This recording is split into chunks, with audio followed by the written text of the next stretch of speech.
since I've touched this one, why don't we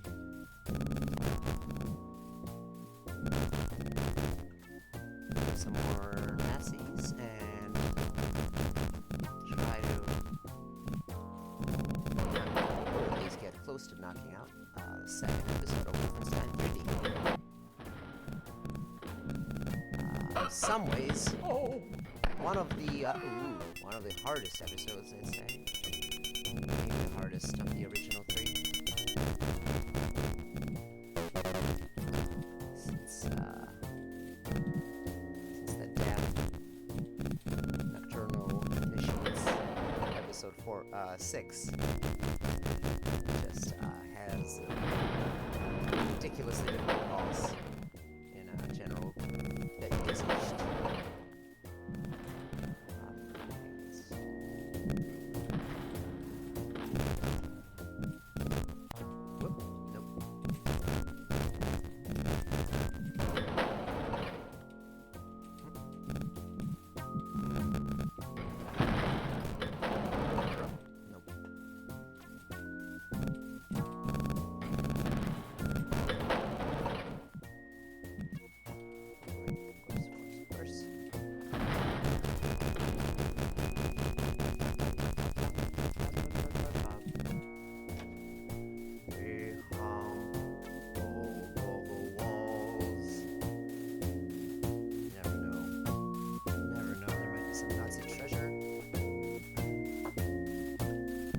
Like I said, I am not an expert on the secrets of this game.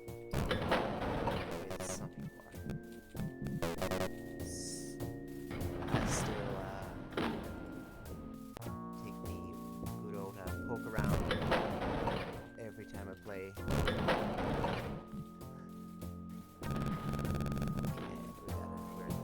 We're in, I guess, the sublava. These blue ones tend to be dungeons.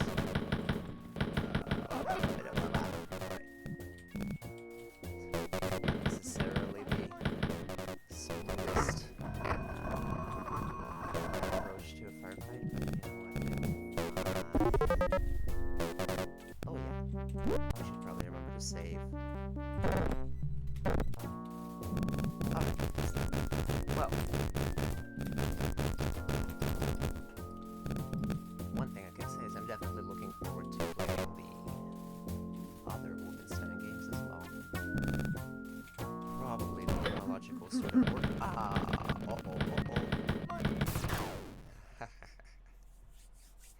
That's what I'm talking about. Alright.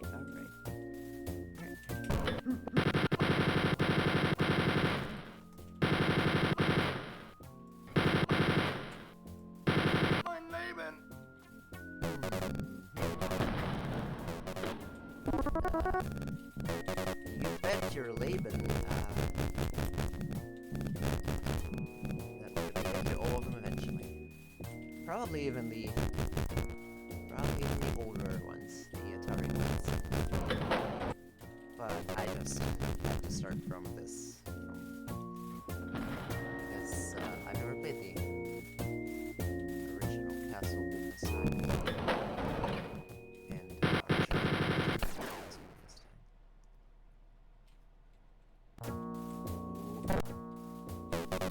It's getting serious.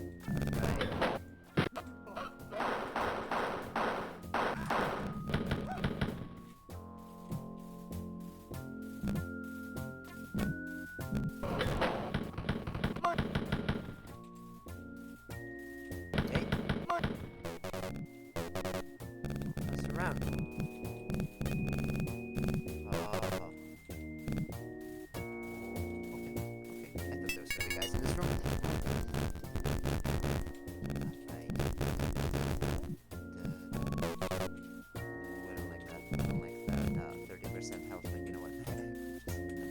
Accept that. Oh no. Aw, I just feel bad. I always feel bad about the dogs. It's the only enemies I feel bad about. Dispatch me. There you go.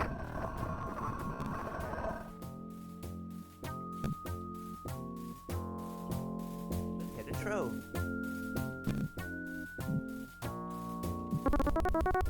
Lots of stuff.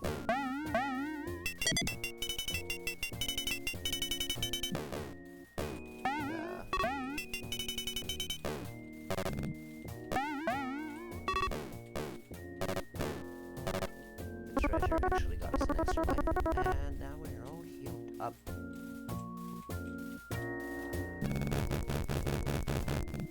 Might also just be fun and worth it potentially to quickly explore the other walls. I don't think there's anything else in this one. Let's continue. This is the one with all the zombies.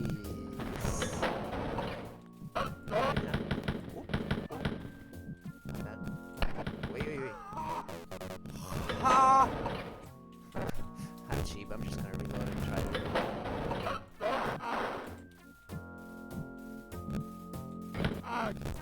There you go.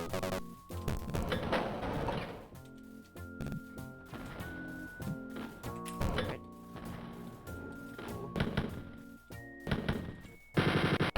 Whoa! Yikes. They're I mean, they are the hardest enemy in the game, right? Bosses aside, of course.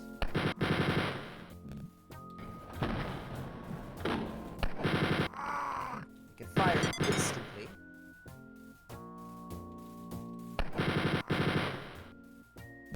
Like, ooh. You can fire instantly without having to get ready the way other people are supposed to. Oh my god, they don't stop. I guess, I don't think they flinch or stop firing quite as much. So, you know, just all around enemies and triple threat. Okay, so we checked out. Second came from this piss yellow one. We got swastika doors, and then we got the big all iron door, which we not yet. So let's go to the brick way. Is this whole map a big swastika? Because I think that's what it appears to be.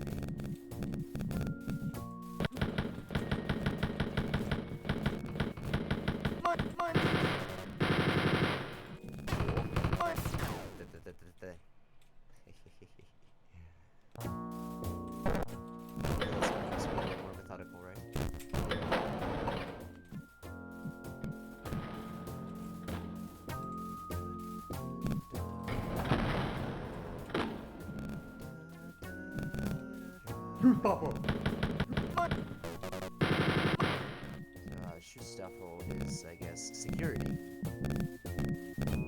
Obviously, it's a lot more than just security. It's the SS. But that's what it stands for.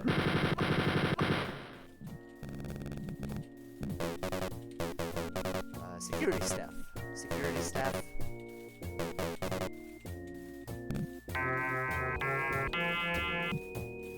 Shoots. Being, I guess, security or safety and such. Stoffel being, you know, the guys, the staff. Oh my god, he fired immediately. See, that's what I'm saying? You're just gonna lose a lot of health. You're gonna lose a lot of health in these guys. Alright, let's turn the corner.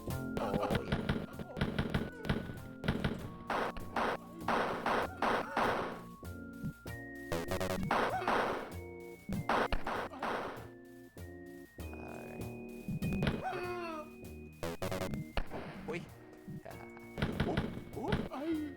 Let's hope there's some help in that there room.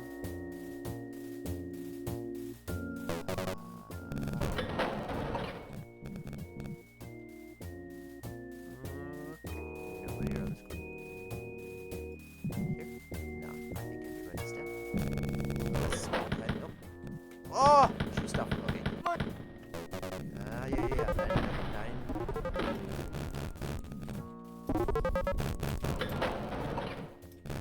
my Leben. I got a Leben forever. Might as well live it while alive.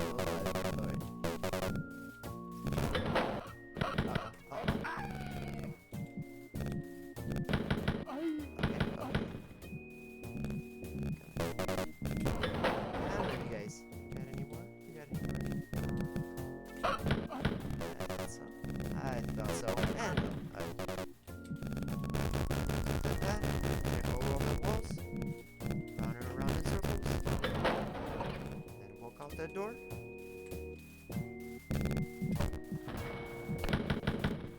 There's something very weary about this music.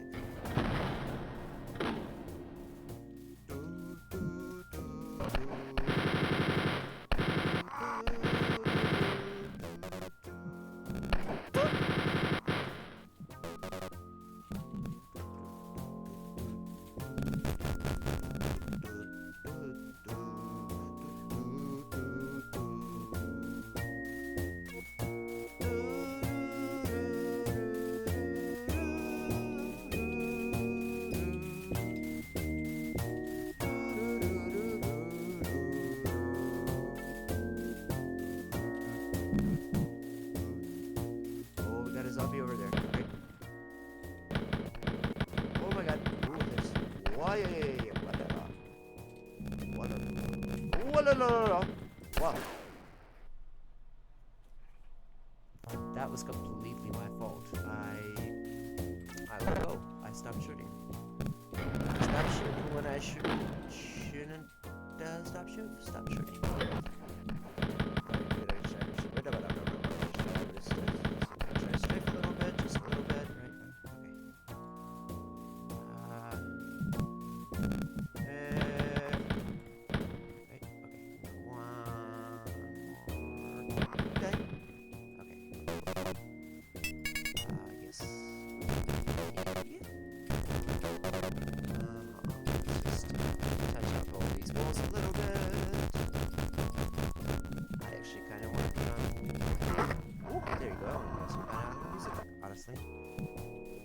Not that I don't love the music in this game.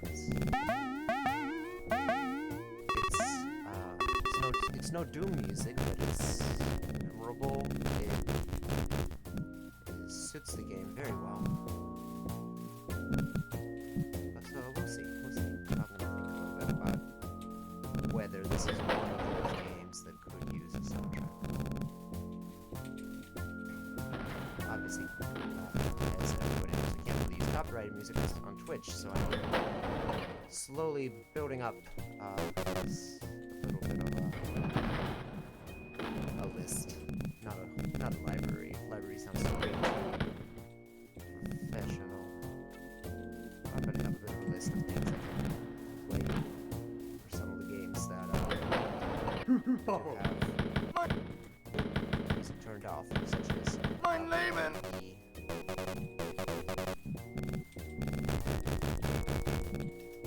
It seems to be largely a sports game, so to use, popular songs like that.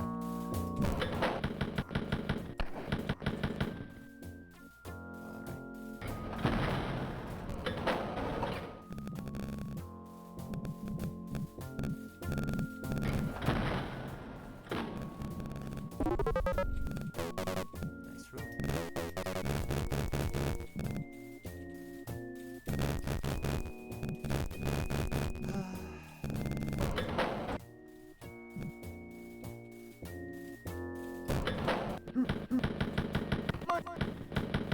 Mein Leben!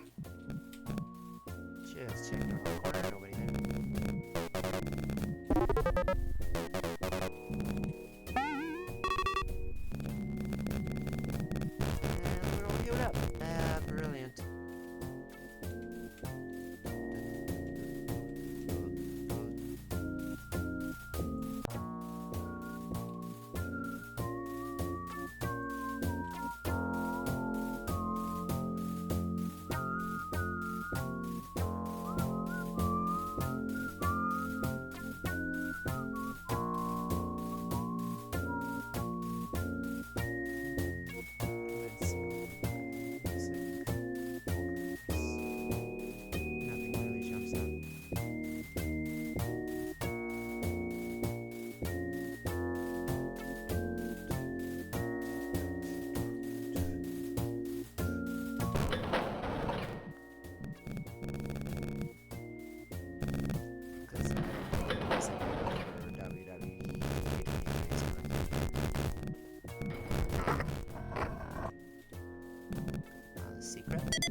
could put on some fucking Soviet World War II marches, right?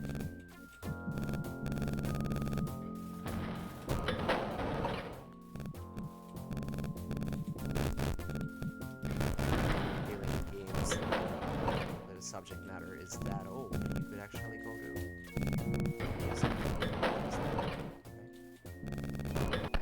Oh, they began firing before they got their orders. That's the fucking thing. That's why there's such a headache. Every time I play this game, I kind of dread this chapter. Some of these motherfucking zombie guys.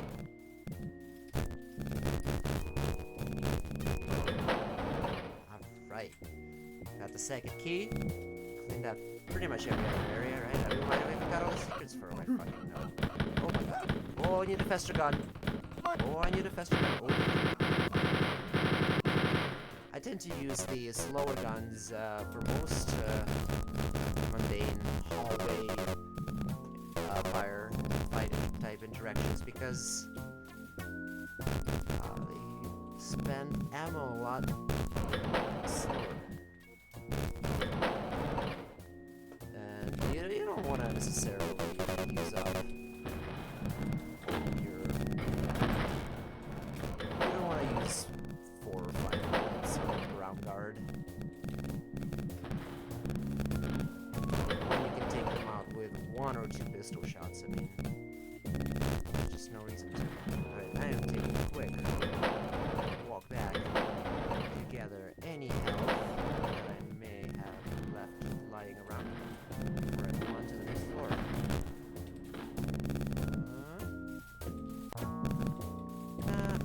There's gotta be some somewhere.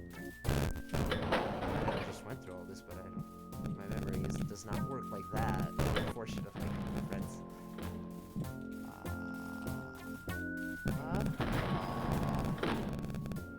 I guess we used it all. Alright.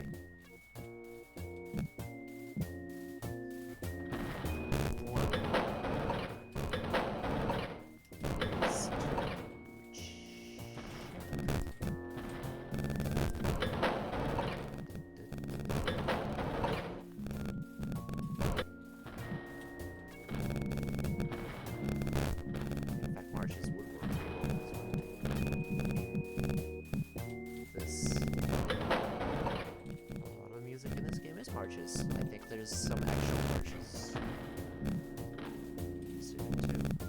Oh, and of course we use this too. Yes. Alright, that's fine. That's fine. Come on. Oh! Got a whole new room. Oh, missed. Oh, new room I missed. That's good. See? Oh! What? Son of a bitch! This is what I'm talking about, is these fucking zombies. Alright, we're gonna... What? Douse some. Yep. Now we're gonna... And now that we know that I missed a whole freaking... Let's go and explore that shit. Let's open it up. And then we'll come back here. Doors.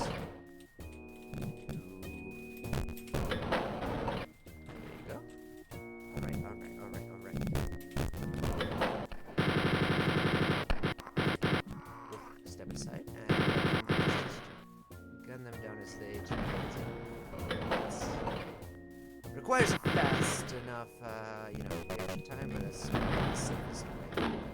And these guys, they're not too smart. I mean, the AI is... Calling it an AI is... rich. But, the enemy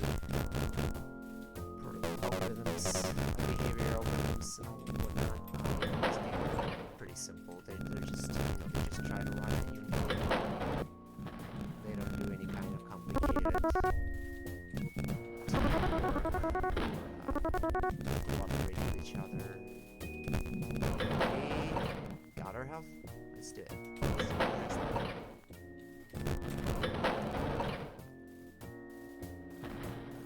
Wolfenstein, what a relaxing game, honestly.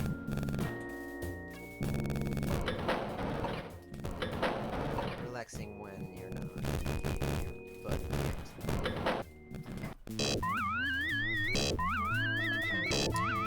got it. Well, that was nice. That was worth the time. Alright, we're in episode 2. You gotta start firing right away sometimes. It loves doing that. They love not giving you a freaking second to think. Alright. Oh god, I hate this texture. I hate these walls. This is my least favorite kind of level in this game.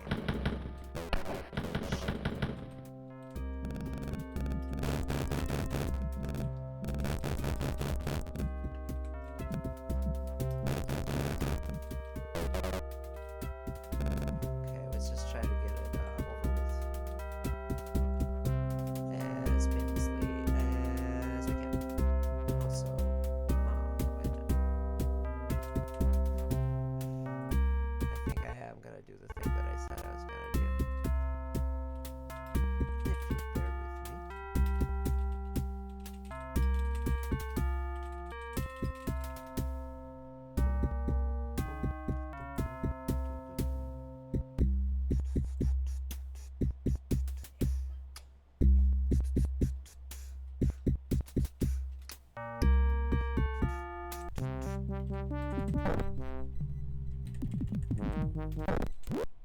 Whoop. Whoop. Okay, yeah.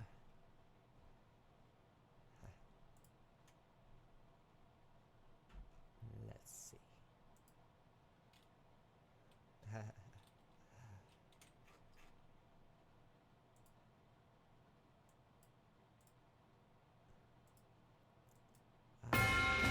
Wait a minute.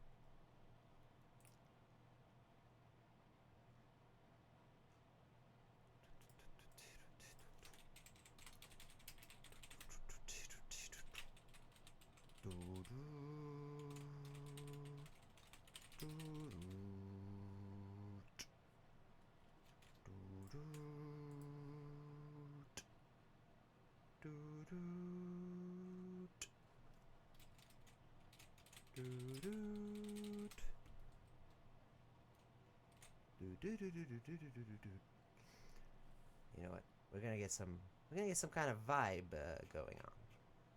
Eine Vibe. That's not German, I hope.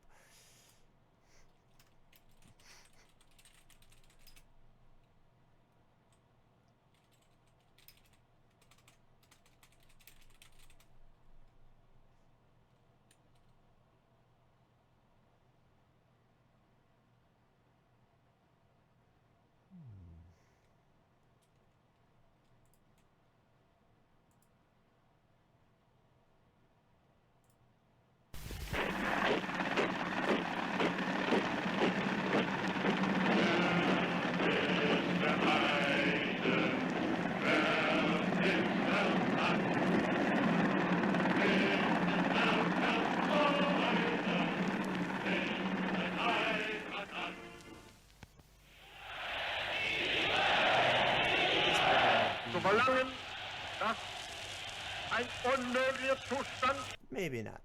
Maybe not that. Maybe not that one. Jesus Christ. Alright, this is a rabbit hole.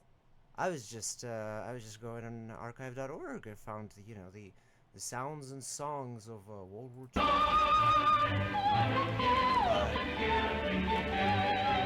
get a little nervous when... Gereinigt wird und die friedlichen Revisionen konsequent zu verweigern. We're going to hang out the washing on the Siegfried line, 'cause the washing day is here. Whether the weather may be wet or fine, we'll just rub along without a care. We're going to hang out the washing on the Siegfried line, if that Siegfried line's still there. Mother dear, I'm writing you from somewhere in France, hoping this finds you well. man says I'm doing fine, a soldier and a heart. Here's a song that we all sing, this'll make you laugh. We're going to hang out the washing on the Siegfried line. Have you any dirty washing on the dear? We're going to hang out the washing on the Siegfried line, 'cause the washing day is here. Whether the weather may be wet or fine, we'll just ride along without a care. We're going to hang out the washing on the Siegfried line, if that Siegfried line is there.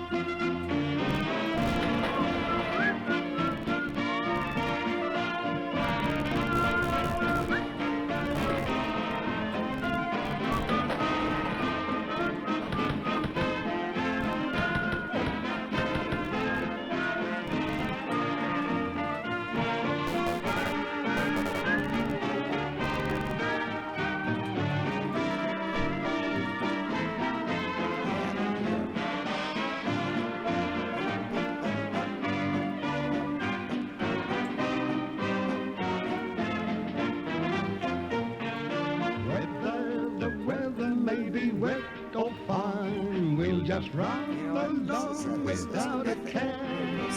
We're gonna hang out the washing on the Siegfried line, if that Siegfried line's still there. Germany calling, Germany calling, Germany calling. Oh dear. Here are the Reichsender ambush, Station Bremen and Station DXB on the 31-meter band.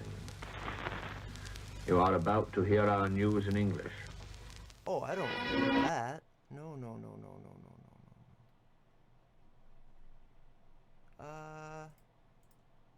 Wow. Archive.org is fascinating. Been in floods of tears because... Let me see. No, see, I don't really want stuff from... I love a World War II sound collage to put in the background, but I don't really want the, you know, the other side's stuff necessarily in there, to be perfectly quite fucking honest. Maybe just some nice Allied songs? Eh?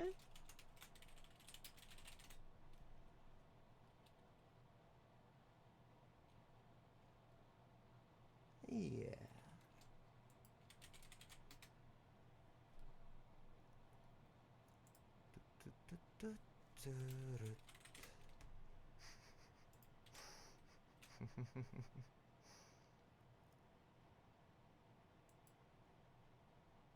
All right.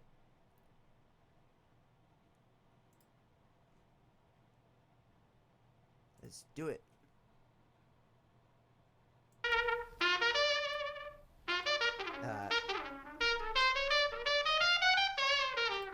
Ooh.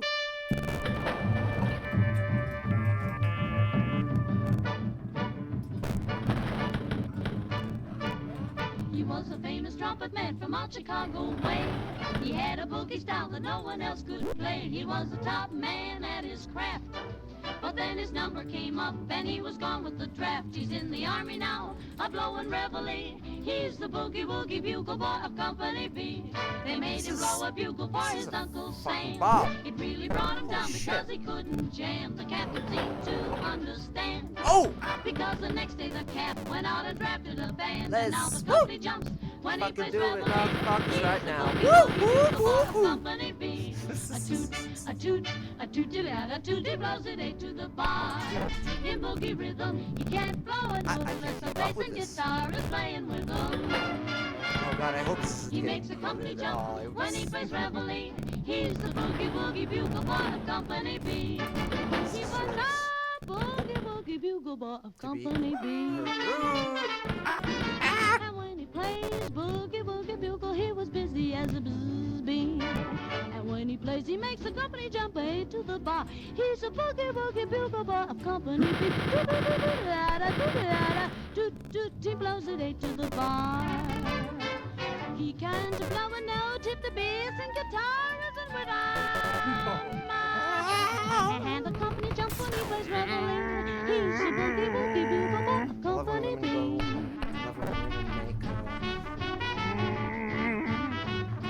Right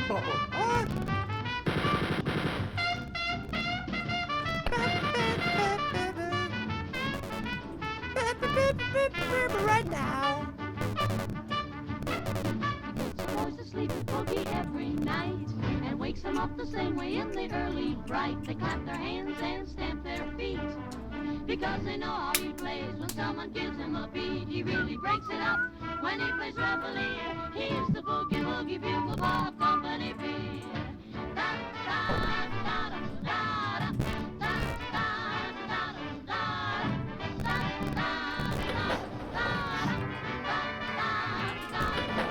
and the company jumps when he plays reveille. He's the boogie woogie bugle bob company beat.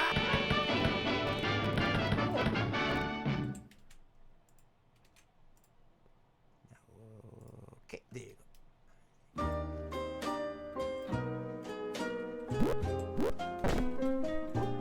Till then, my darling, please wait for me till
That's how it goes, folks.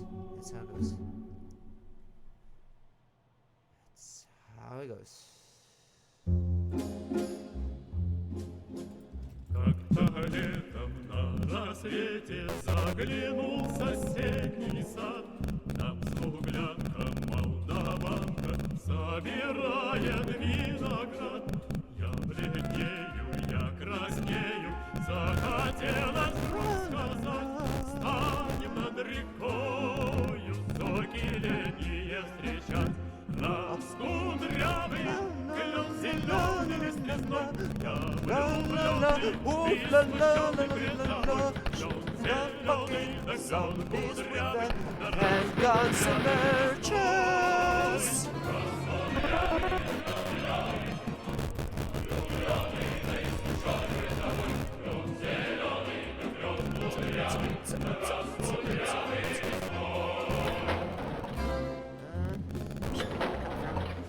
I really just these maps, they all look the same, feel the same.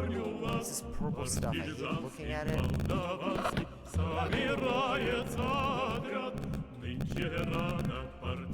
What?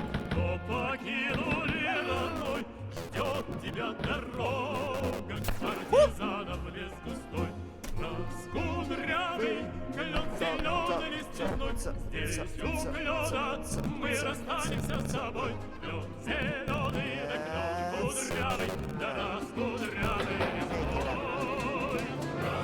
Раскудрявый, клен зеленый, мы расстанемся с собой. Клен зеленый, да клен кудрявый, да раскудрявый листвой.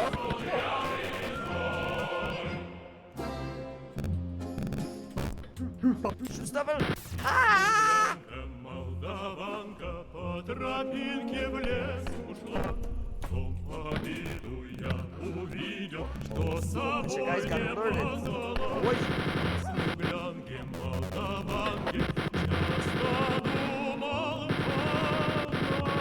ночам. Вдруг свою смуглянку я в отряде повстречал. Раскудрявый, So we need to take on the rest of this fucking money. мой хороший, мой родной, клен зеленый, да клен кудрявый, да раскудрявый резной. Oh no! Playing a frantic kind of game. This is the drum master from this is the extra method from the master stuff. Oh my god. No! You killed me! I can't believe you killed me!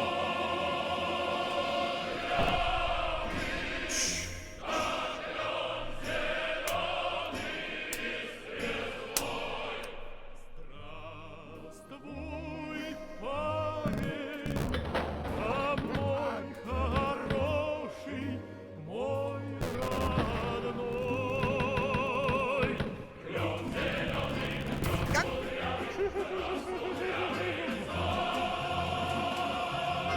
I'm playing very sloppily, I'll be honest. Just trying to get silly reactions and whatnot. Oh, no, no, no, no, no, no, no. That's not that, right?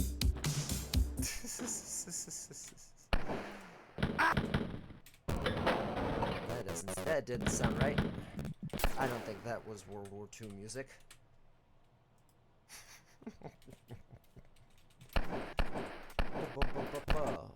Why don't you be patient? Come on. Be patient. Be patient. Patience is a noble thing.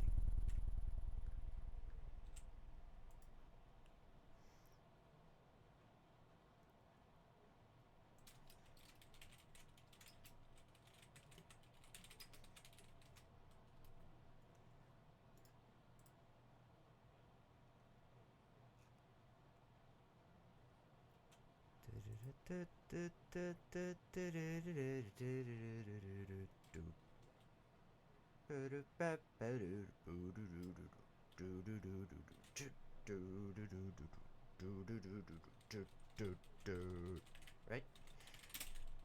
I think we're just gonna put on some swing jazz and whatnot.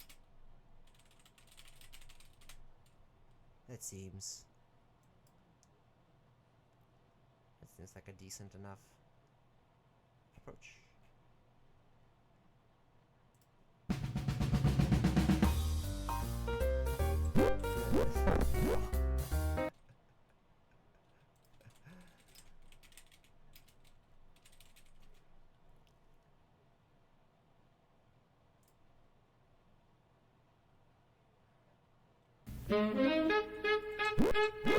That's what I'm talking about.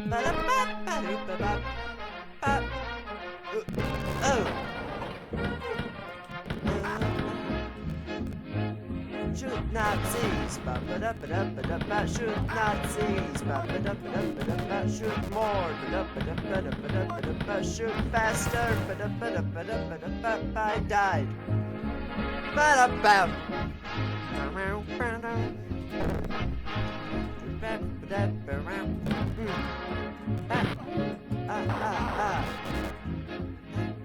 Oh. You got a lot of pants in your mouth right now. What? I'm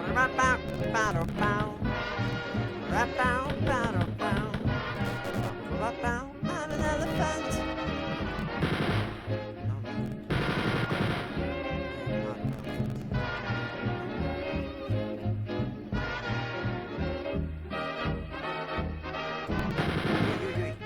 Step. Stabbing failed. Back. Striding. This is people that saw the last weekend.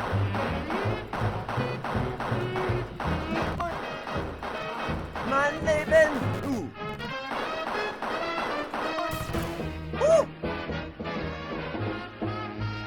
I love diagnostic.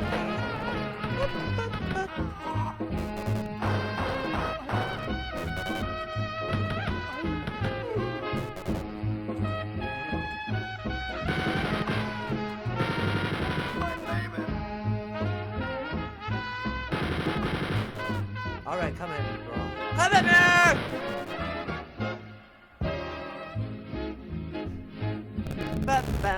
Oh, I got it! I thought it was free. Dun, dun. Dun, dun. Ba-da-da-da-da-da-da. I think my roommates might be going to sleep. We should probably stop.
There's always more. There's always more.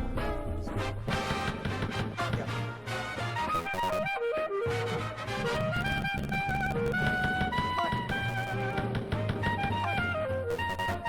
Wow, I finally got it. Yes! I was gonna say I finally got the ammo. This one.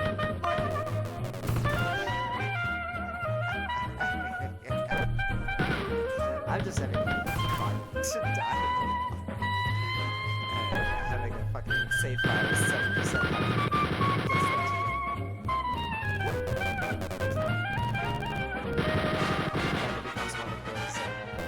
One kill shooters. Everybody loves them. I don't know. God. Oh my god. I got so scared. Man, all of this could be a trash ball. Oh, the hell on my baby. Why would you do this to me?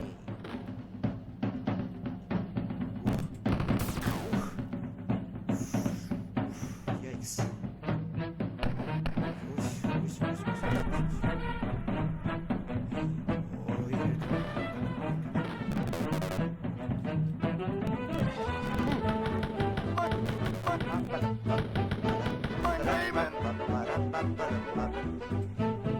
Anyone else? This may be the longest string of babies I've fought.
Oh, get me out of here. Let me out.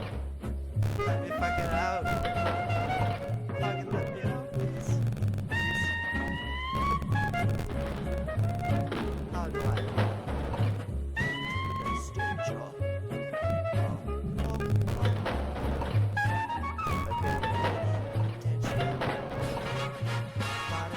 Got it right now.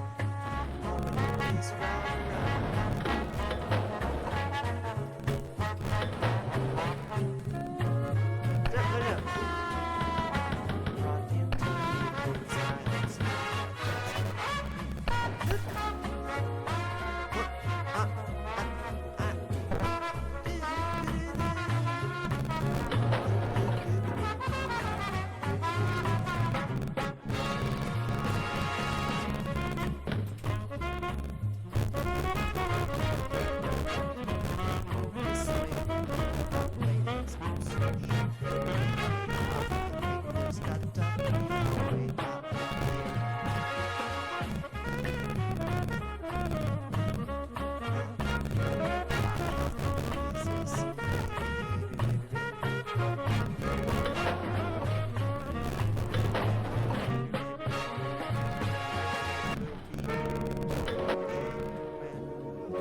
Please get me out of here, folks. Please, every little helps. Every little helps.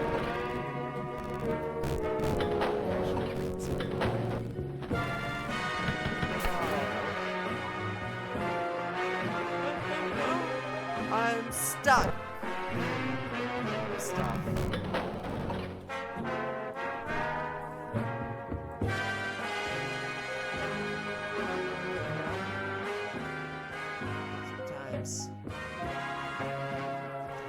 Sometimes you just don't know.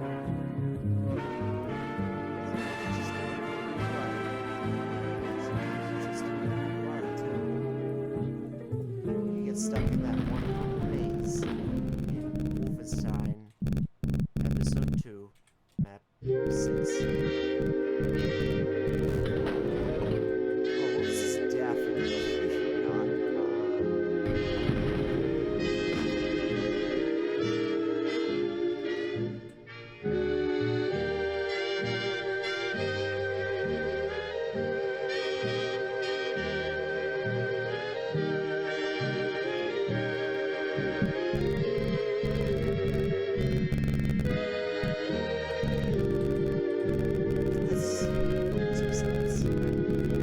And now, Captain Glenn Miller. Good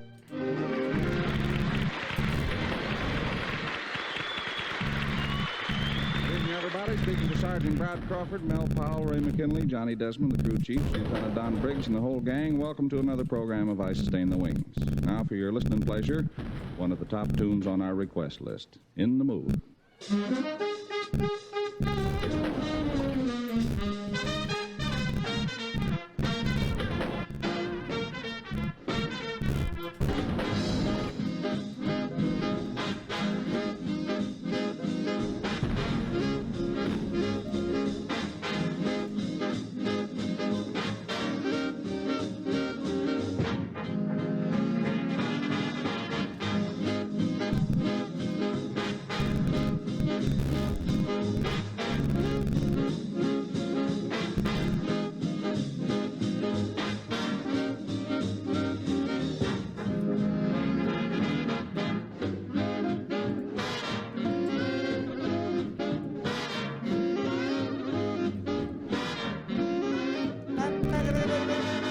Let's try and find my way out of this mess. Please help me. I'm so freaking lost. Get concentrated. Get focused. Please help me.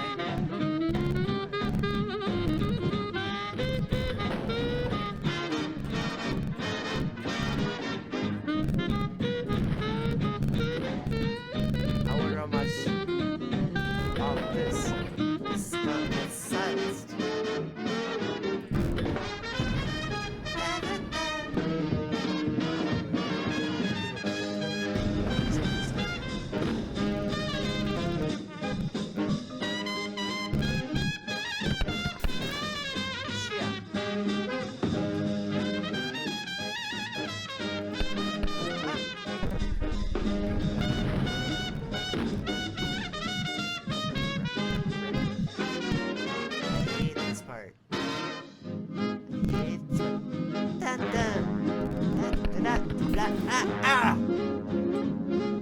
You asshole!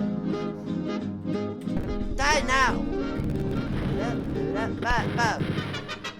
Bow!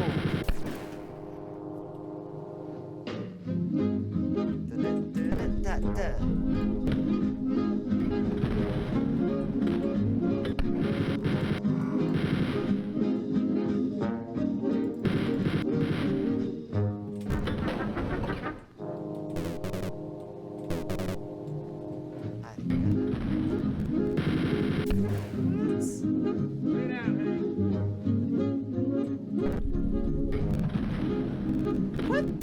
Oh!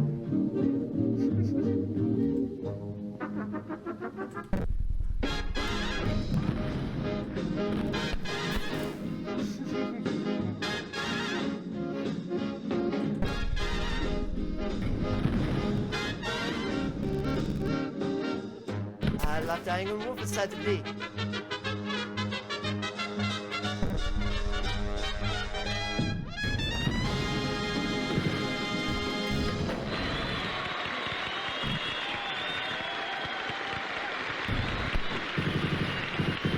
Sergeant Johnny Desmond coming up now with the lyrics to one of the better new tunes, Now I Know.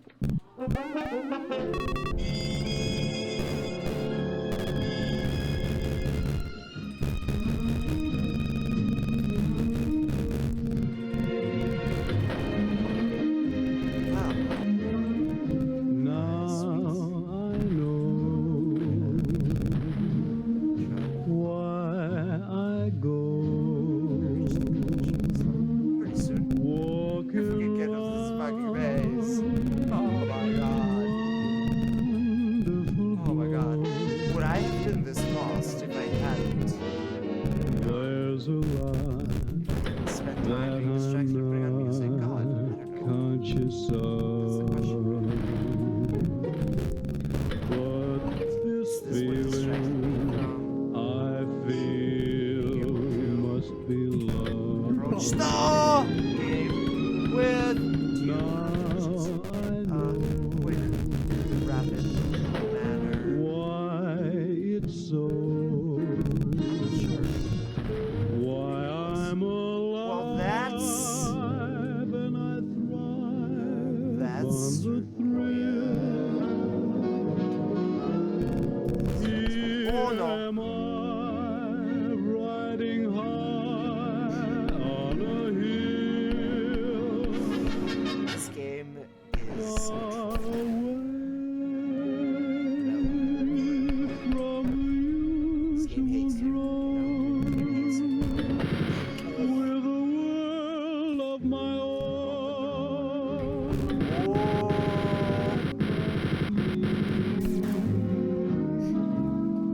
It still wasn't All enough. because Still wasn't enough. fate was heavenly sweet.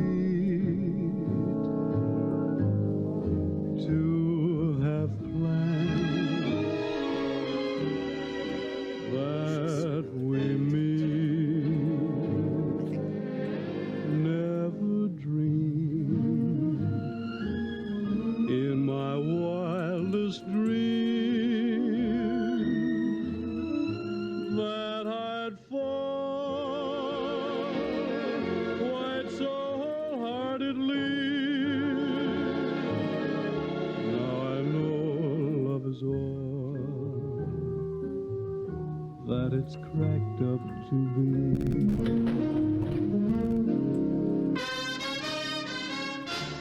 Be a little more careful, Steph.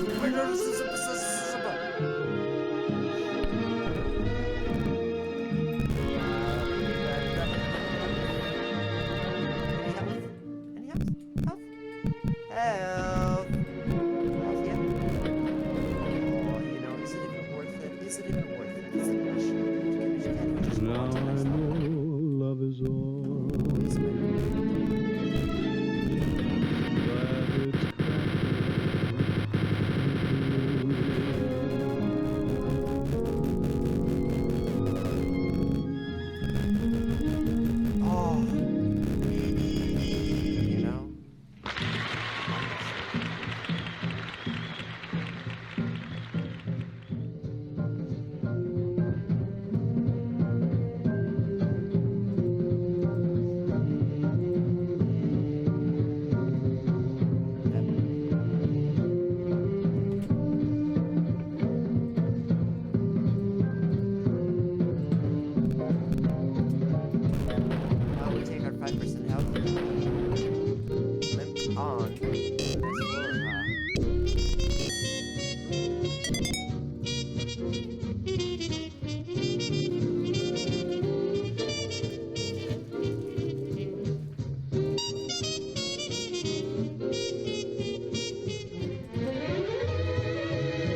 May I have this dance? Whoop, whoop, whoop, whoop. Friends, come around the corner. Zombie coming. Between the purple blood and the zombies, the thing that makes it more horrifying is that they are GIs. They are Frankenstein, monstered up American GIs. Hence the green uniform.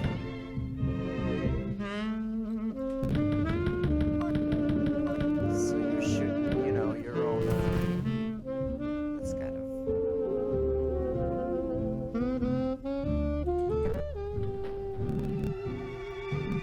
And Nazis are finding a way to turn our own soldiers on zombies. Just, you know, it's a real problem. Gotta stop. Necromancy. This is where, the fact that, episode 2 is where necromancy comes in. Is why Wolfenstein's great.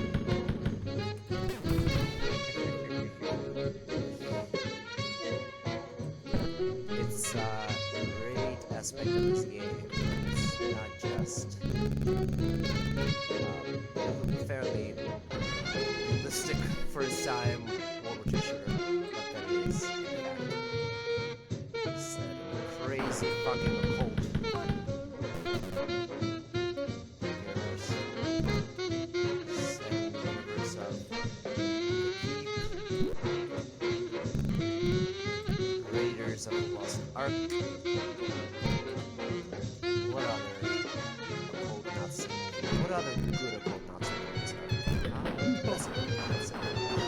Is that good? I mean, fucking Captain America, obviously. Captain America, the First Avenger. Which I cannot help but see as having inspired some of the aesthetics of Wolfenstein series going on.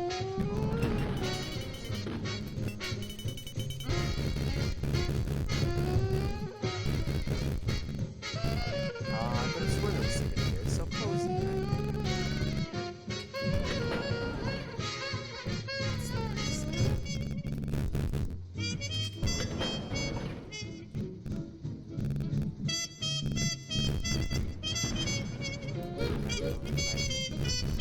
Bell. Nothing to it. Let's do it. Nothing to it. Let's do it. Much.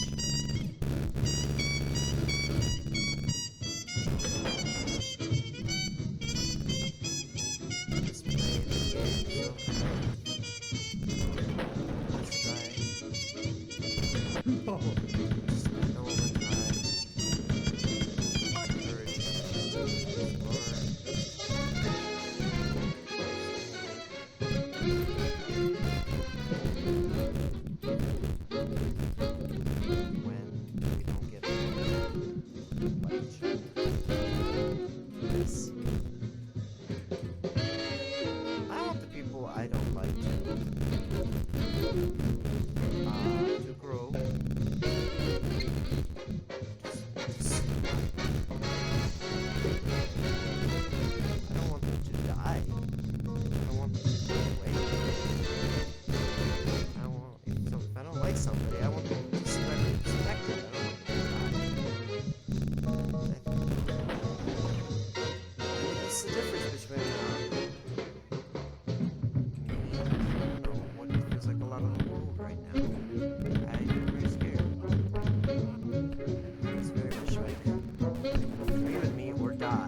yesteryear's fine melody, now enjoying the well-deserved current popularity. The lyrics sung by Private First Class Johnny Desmond, the tune, My Ideal.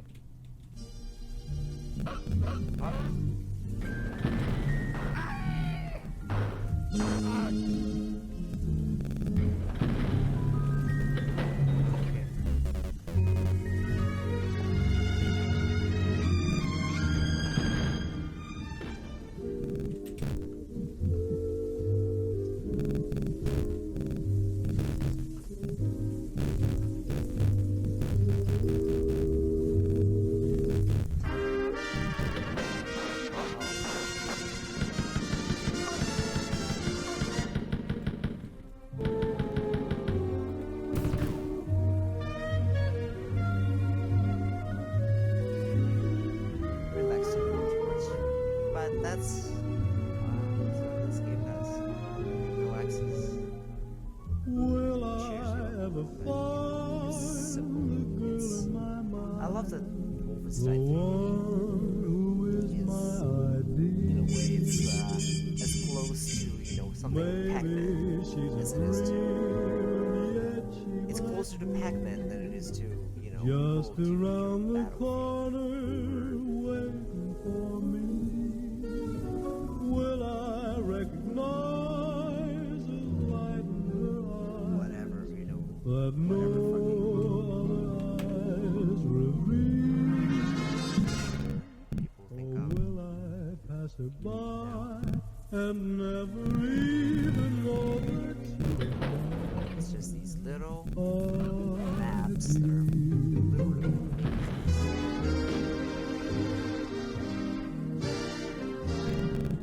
It's a dungeon crawler. It has more in common with. Jeez.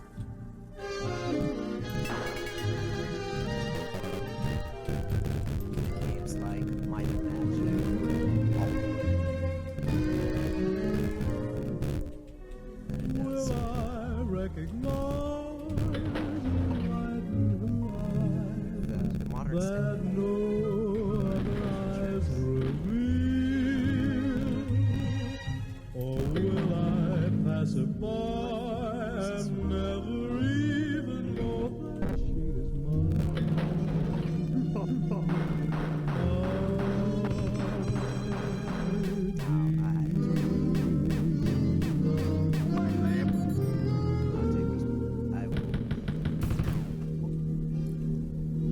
I'll take responsibility for messing up a little bit.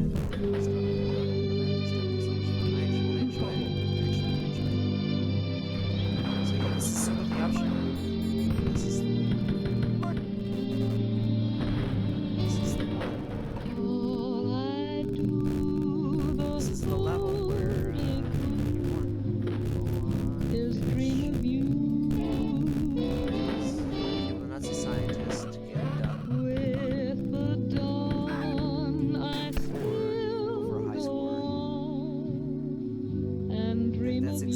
what I was getting at. It's the high score. Your every You thought, still got lives. your every You got a score. You got lives. every You are song I ever sing.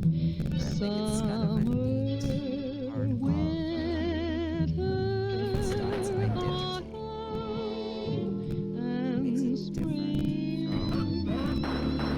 And were there more because there's a score. than 24 Can you imagine if hours a day? They'd be spent in sweet content. hop out of here. This is a Dreaming good away. place. When skies are gray, when skies are blue, morning, noon, and nighttime too. All I do the whole day through is dream of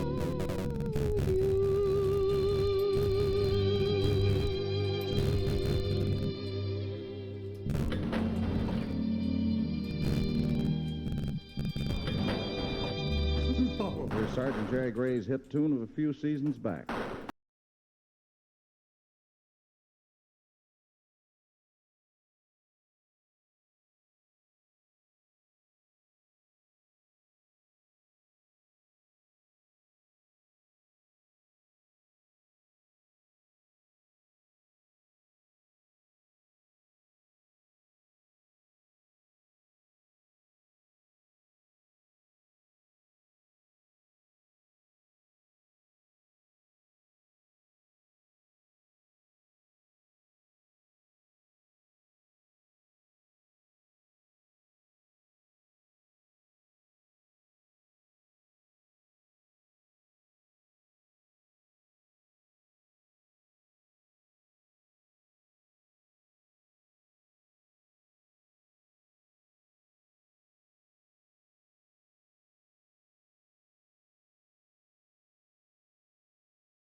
I'm not going for the high score, but that would require finding, every fucking secret. But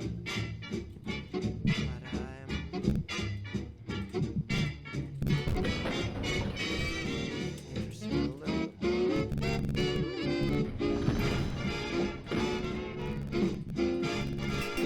Find these cozy little. That's awesome. I like this place.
chicken!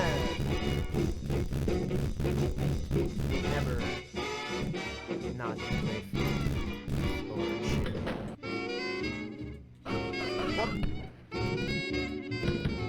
What? Achtung, Achtung, Achtung, Achtung, Achtung, Achtung! Oh no. This is what happens when you run out of Achtung.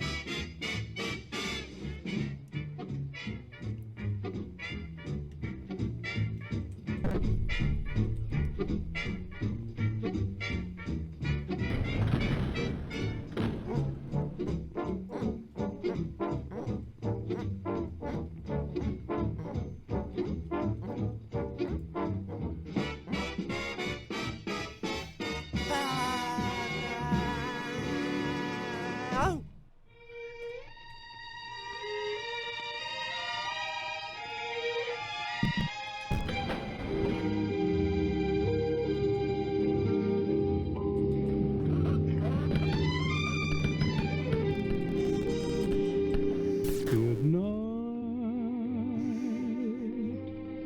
wherever you are.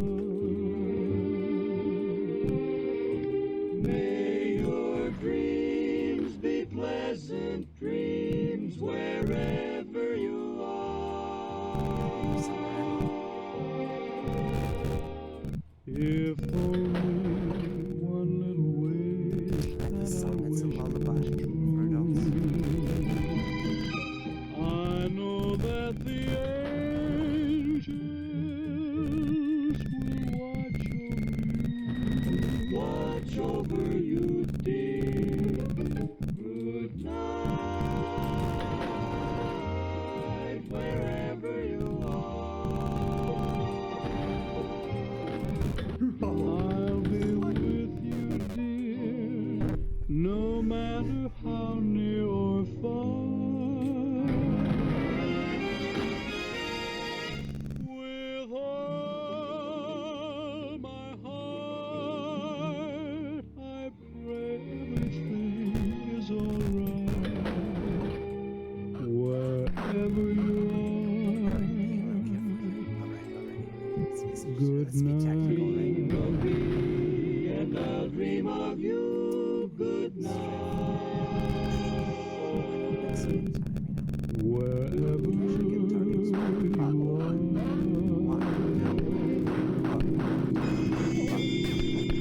Now the crew chiefs and Shoo Shoo Baby.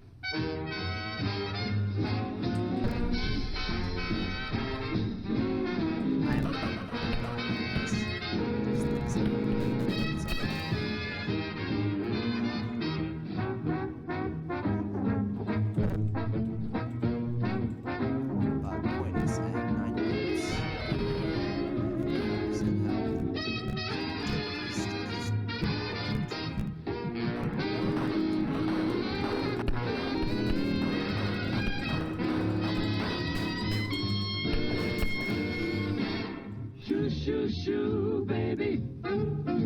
Shoo, shoo, shoo, baby. Shoo, shoo, shoo, baby. Your papa's off to the seven seas. Don't cry, baby. Don't cry, baby. Bye, bye, bye, baby. I'm gonna do the thing. We're gonna make When I it come back to live a life Fuck of ease, seems kind of tough now to say goodbye this way. But Papa's gotta be rough now so that he can be sweet to you another day. Bye, bye, bye, baby. Don't cry, baby. Shoo, shoo, shoo, baby. No, there's something to be said, I think, about this game's like pistol and knife gameplay just being so fun. Like, I don't mind being low health in this game. It's just a different fun experience. Oh. Seems kinda tough now to say goodbye this way. But Papa's gotta be rough now so that he can be sweet to you another day. Bye, bye, bye, baby. Don't cry, baby. Shoo, shoo, shoo, baby.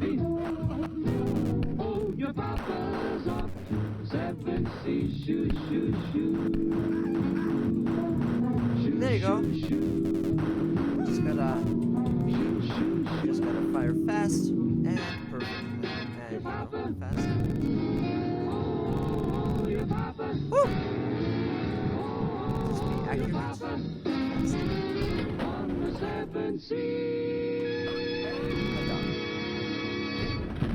Welcome to another I know, go-round saying of Band hot dog. Training I just Command. like- Sergeant Ray I McKinley just think rolls it sounds off. like The hot band dog. plays American Patrol.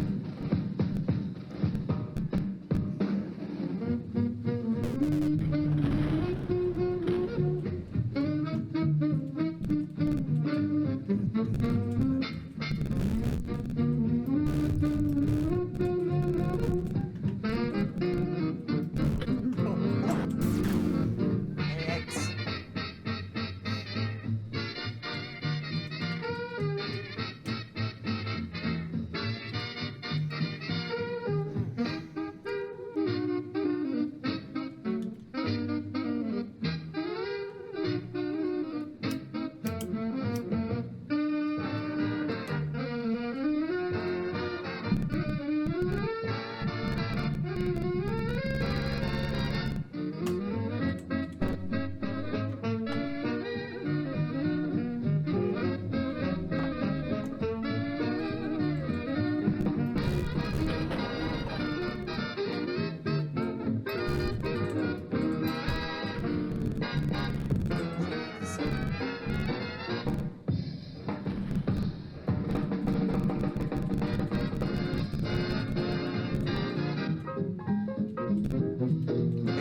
Oh, fabulous, fabulous, fabulous.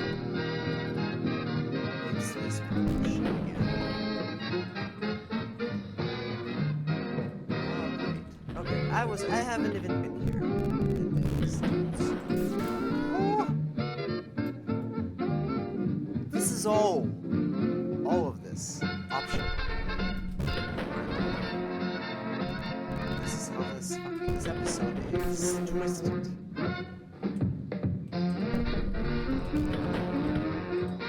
I'm so not ready for that battle right now. Jesus Christ. Do I just, should I just surrender and just go up?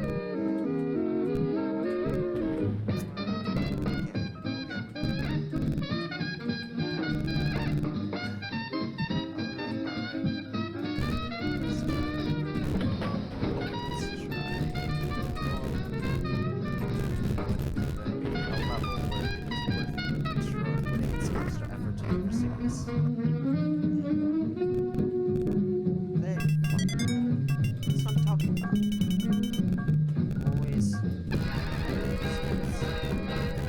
Always follow wherever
went all this way. Might as well. Finish this mix.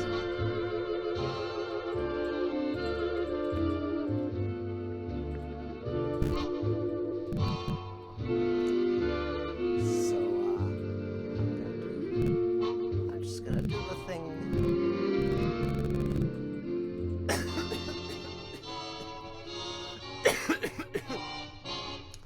I'm gonna do the thing they're trying to make it difficult for me to do, which is funnel them.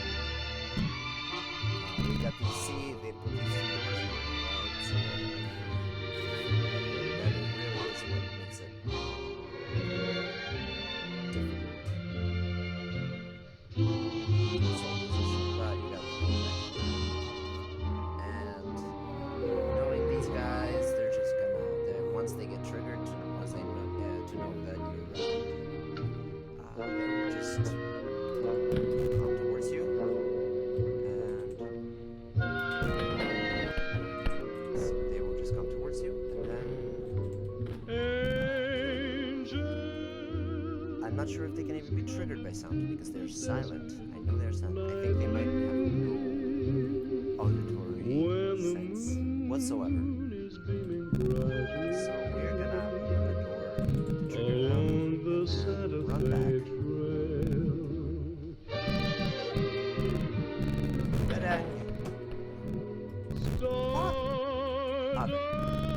That's what I'm talking about. Now I saved, and now I have a save where I had 40% health. I'm trying to hold down a hallway against a lot of Nazi zombies. With only 13 bullets. Okay, well. Oh shit, we got. We're down to 4% health.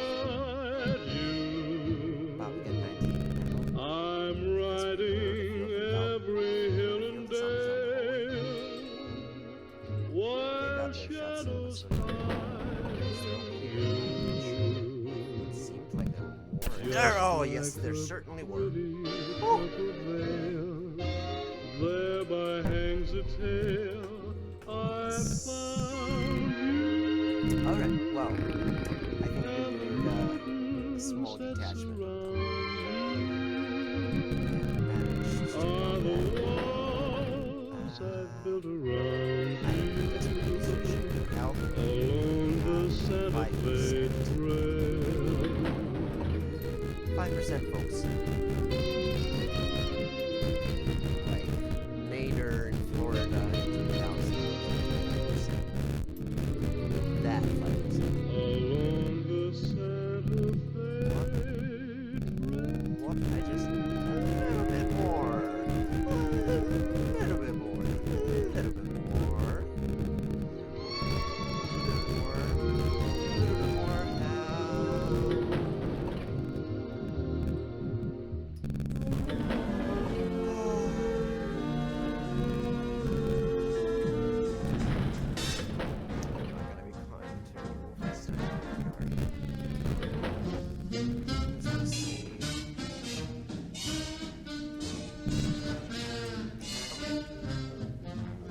Well, I mean, I am death incarnate.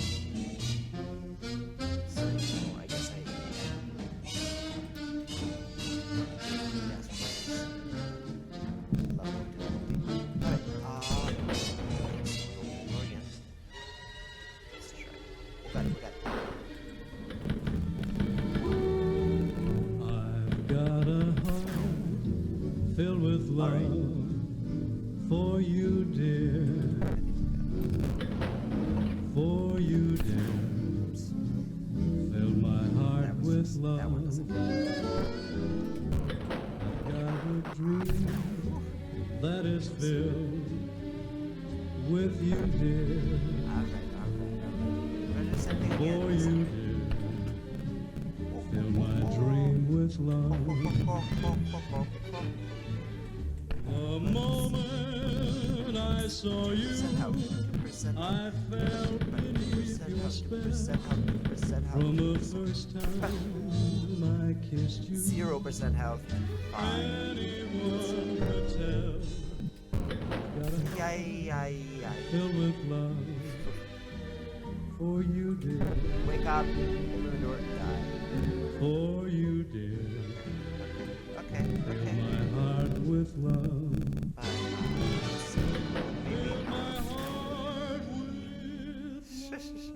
It's like if they look at me, I'm dead. Basically.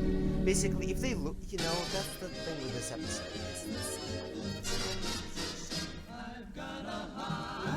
It is mad. It is mad. It's, because it's got these fucking arms. I've got a dream that is filled So with happy once you, I'm done with this episode.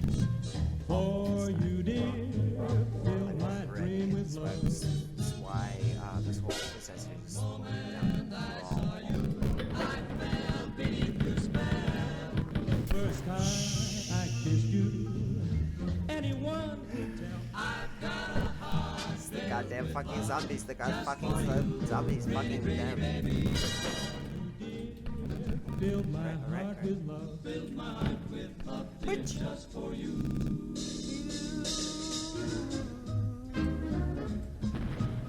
Okay, one of them. And I got at least one. Oh, I got way more than one.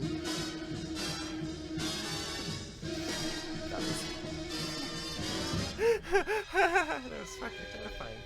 That was genuinely terrifying. Yeah.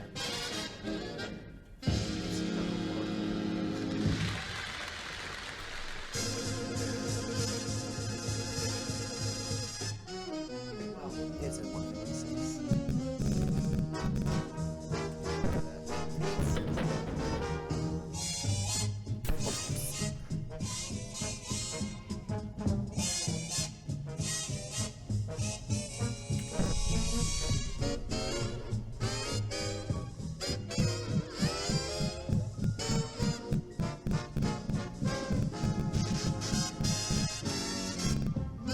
And the thing is, Peggy Jones had a picture took. I don't got in have life to and do it got in look. at all. Then the cameras I could began go, to click. this is Then all my optional. friends really did the trick. Then her fortunes The began to elevator to the climb. next level She appeared on the back march there. of time. All the boys in the army camps. I wanted a picture put on postage stamps. I have. She's the sweetheart of plenty of soldiers, plenty of sailors, thousands of Marines. She's the girl they pin up Let's do it. in the barracks. She's the girl they pin up on the wall. Wow, And I'm girl. playing her on a train. She's a friend, she's a pal. She was there when they landed down in Guadalcanal. She's the chick they all pick in the service. And they take her all over the world. Think of finding a queen in a dime magazine. She's Peggy the Hey, pin-up if I can watch it, can you fucking Peggy pin up from the toes up. Makes a fella turn his nose up when he sees I'll guess Lamore or only Grable one of them on the songs. screen. That's fine. Even a voice that's so disturbing, like Judy Garland or Miss Derby, can't compare to my pin-up queen. They can't compare to my pin-up queen. So Ginger Rogers started howling, and Miss Powell threw the towel in. Peggy's dancing caused a heat wave up in nose. She has Betty Hutton's figure, Lana Turner's classy figure, and the chassis that made Lassie come home on the double. And the chassis that made Lassie come home. Ah! She rates high with each guy in the Air Corps. She rates high with each guy on the ground. Oh, this sweet little chick is the pick of the crew, and she just suits the taste of it the way it's gonna too. They were there in the air over Berlin, and the voice sounded clear as a pearl. Pilot to Bombardier, come on board, let's drop one here. No, listening to this right now, this basically the song that's playing is making me understand. I think I just fucked myself. So no, it's making me understand how emasculating, I guess, it was supposed to be. The musical number.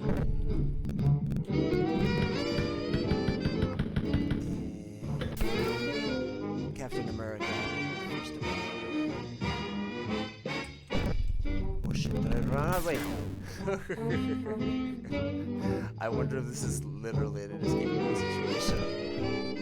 Oh shit. Oh.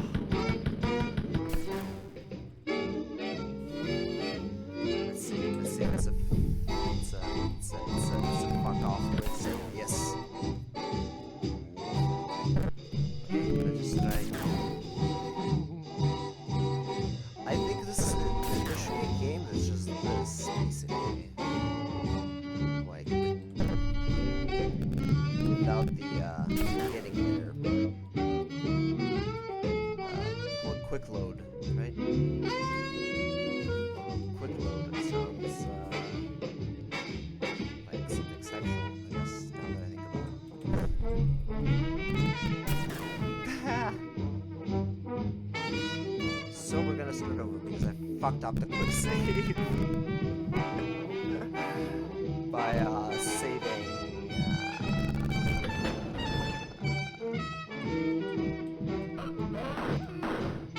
when I was too close to death.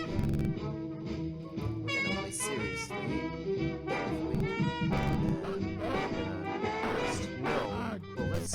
We're gonna be amazing, and we're gonna mow down the zombies. It's gonna be a triumph, right? It's gonna be like, woohoo! I got better.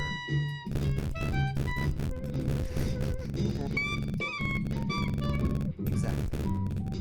So and this is all of it, optional, because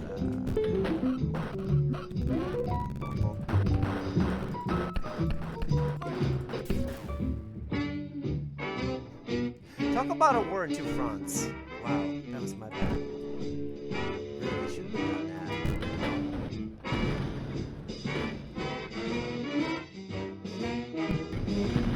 Let's check out this one.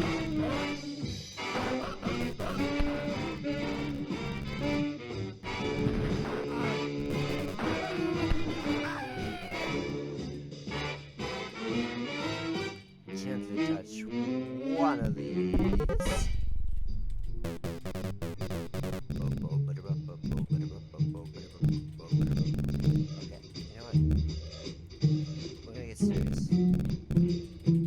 I've been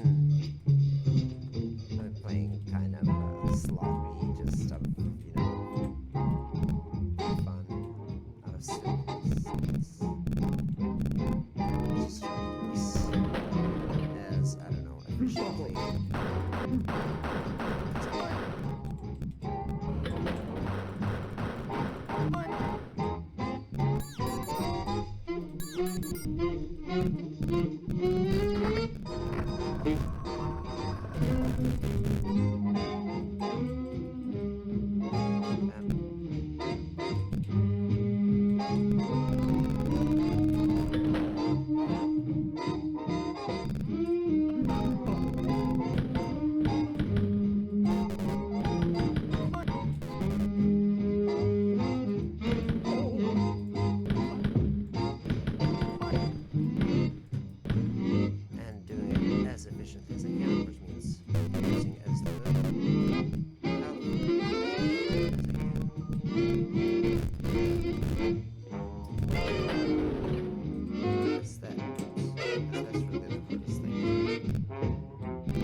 medley time, saluting the mothers, wives, sweethearts, and sisters of the men of the Troop Carrier Command. Something old, something new, something barred, and something blue. The old tune, Schubert's Serenade.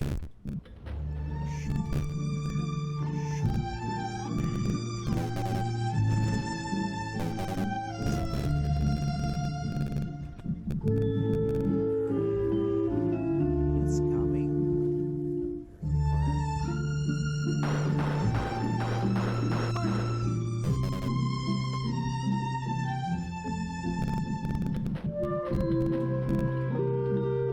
Let's just try to peek as much as we can without getting hot.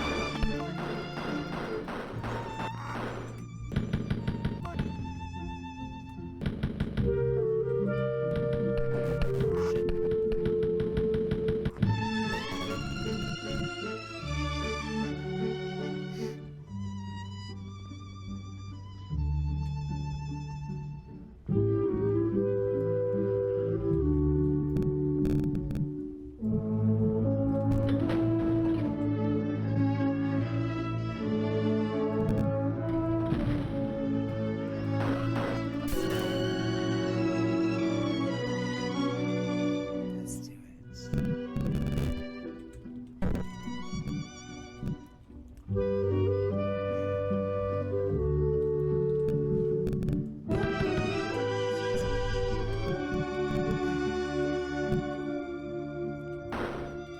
Pow, pow, pow. My baby. We're sitting.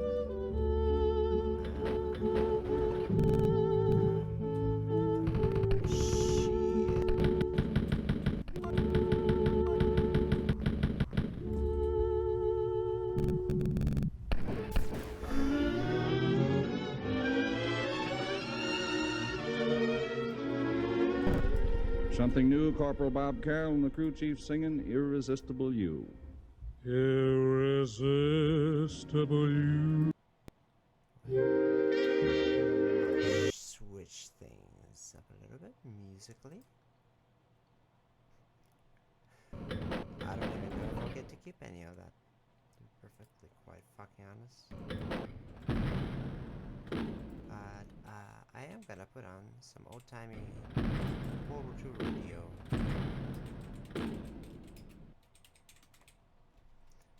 Because I think that will potentially get the right mood.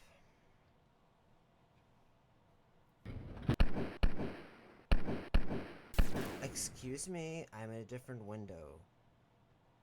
Look, I know you are a National Socialist, and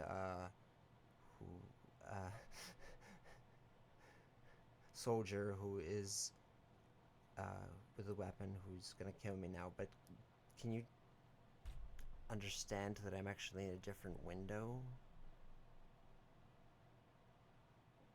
Yeah. Try that one. Well, looking over things briefly, I think we could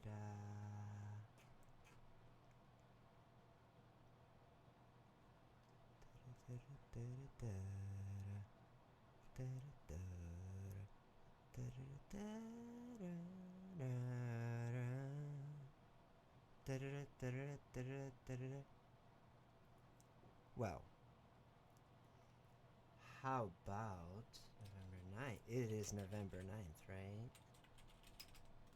Is November figure in here?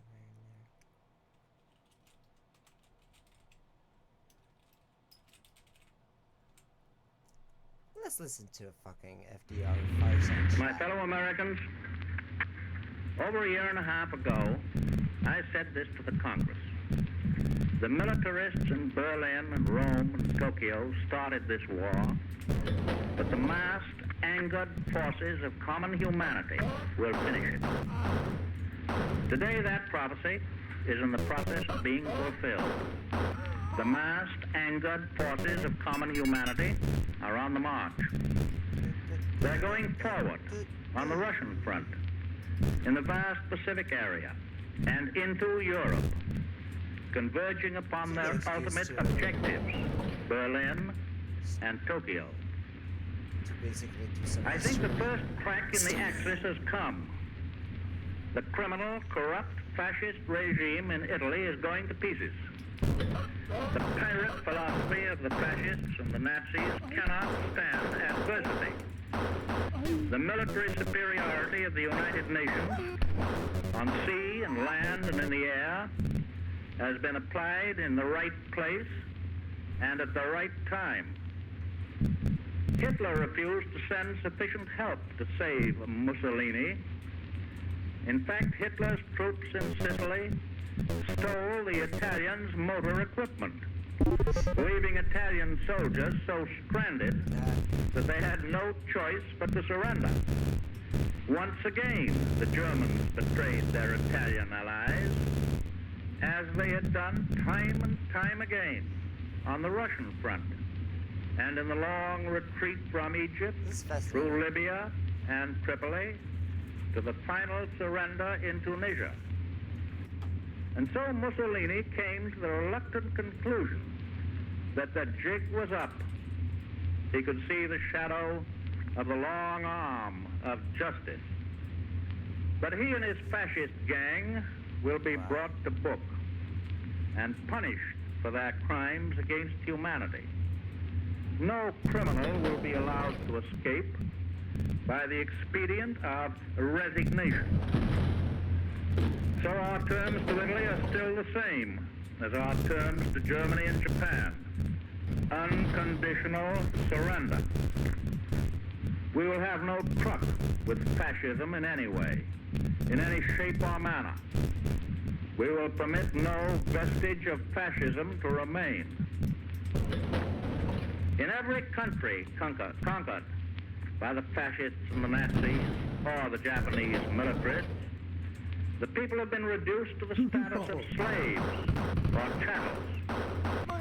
It is our determination to restore these conquered peoples to the dignity of human beings, masters of their own fate, entitled to freedom of speech, freedom of religion, freedom from want, and freedom from fear. We have started to make good on that promise. In the Pacific, we are pushing the Japs around, from the Aleutians to New Guinea. There, too, we have taken the initiative, and we're not going to let go of it. It becomes clearer and clearer that the attrition, the whittling down process against the Japanese is working. The Japs have lost more planes and more... How should I am so sorry. Jesus Christ. If I let it keep happening, I will feel responsible. Let's see. What's a different one?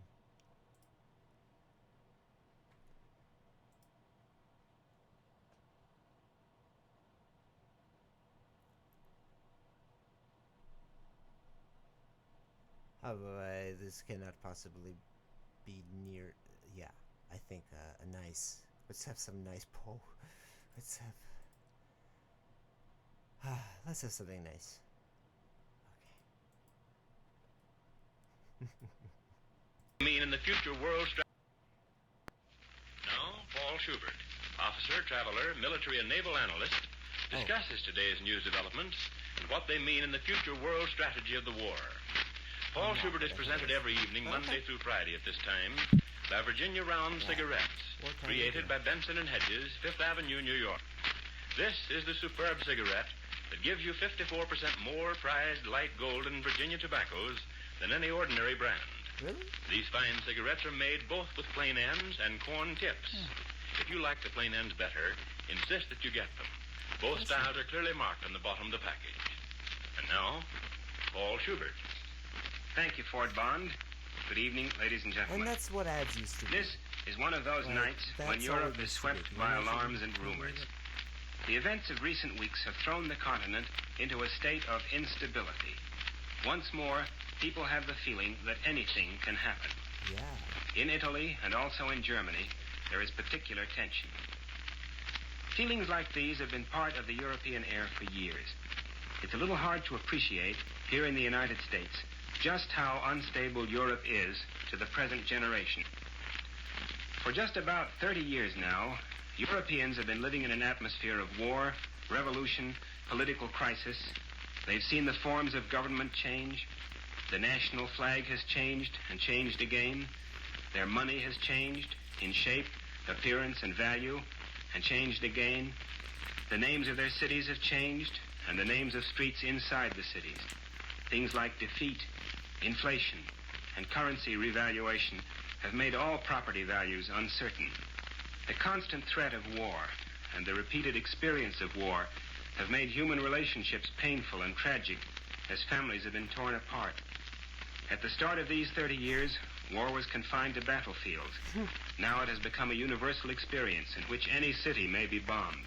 Hamburg, Berlin, Rome, any building blasted to rubble, with or without warning. As a result, Europeans now find violence and change the normal thing. That's one reason why the Germans followed Hitler, who was a man of violence.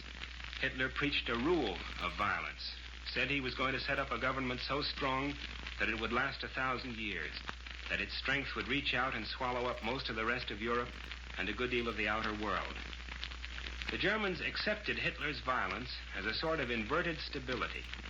To them, the tread of stormtroopers' boots, the purges and assassinations, the race persecutions seemed the lesser of two evils. They thought the alternative was anarchy and repeated internal collapse. They thought Hitler would give them a government that endured. But Hitler led them into war, and though for a time he gave them victories, ultimately a time came when the tide turned, and now instinctively the Germans realize that a greater force has arisen and is pressing inward toward Germany. On the Russian front, they see the Russian armies, recovered from earlier defeats, advancing kilometer by kilometer, pressing the Germans back. In Western Germany, they see the terrible destruction wrought by the Royal Air Force and the United States Army Air Force, bombing which has laid great cities waste, though the Germans were promised that the German Luftwaffe would see to it that Germany was never damaged from the air. In the south, too, there's defeat. Defeat in two forms. Perhaps the Germans expected that. They've never thought much of the Italians as fighters, fought stoutly on many fields since this war began. The Italian defeats were followed by the first step of Italian political collapse at home. It's likely that the Germans didn't expect that, because it strikes too near home to them. Here's a totalitarian government, and under pressure it collapses as easily as a party government after a parliamentary defeat. Mussolini's downfall shook the Germans back into the old sense of instability. I say that as a fact not based on knowledge in the day's news, but based on knowledge of Europe. And the second form of defeat there in the Mediterranean, the defeat of German armies, not by Russians, not by air bombing, but in combat against British, American, and French troops. After the downfall of Mussolini, the Germans' government of Badoglio and King Victor Emmanuel, the so-called constitutional government, because they thought it meant an improvement in the situation, a stiffening of Italy's fighting ability. Now the analogy is clear. Perhaps we ought to pitch Hitler and the Nazi Party overboard. They've brought us a lot of trouble, war and sacrifice, and now defeat on all fronts.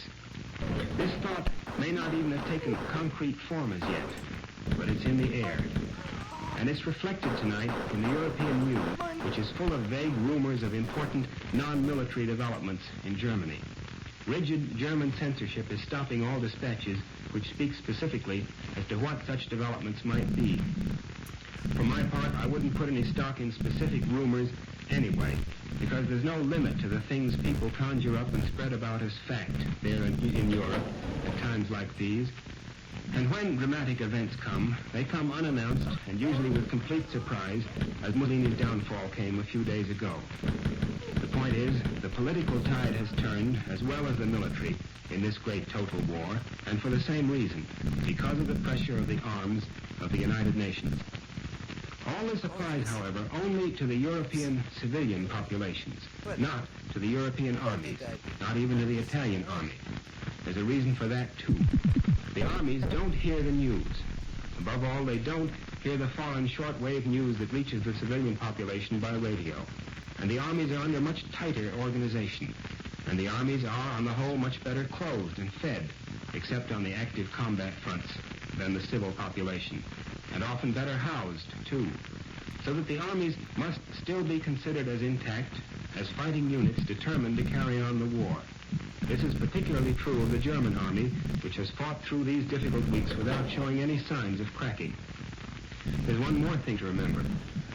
All this happened before, this home front uneasiness, back in 1918. Then, too, the armies were relatively untouched politically, but then the home front situation got completely out of hand and led to political turmoil that spread through the military, and there was both military and political collapse under the pressure of arms. This time, the authorities are much more alive to the potentialities of home front uneasiness and revolt, more determined to suppress such tendencies by violence. The Badoglio government in Italy may actually turn out to be more violent than Mussolini and his fascisti.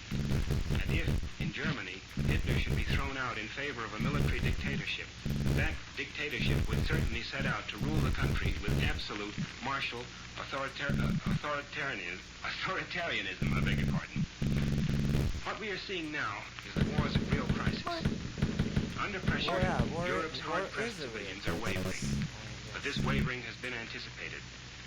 The European military men who are at bottom responsible for this war, the men who backed Hitler and Mussolini, and who may throw Hitler over as they threw Mussolini over, those men are ruthless and determined, and will stop at nothing in this critical year of the United Nations' first offensive.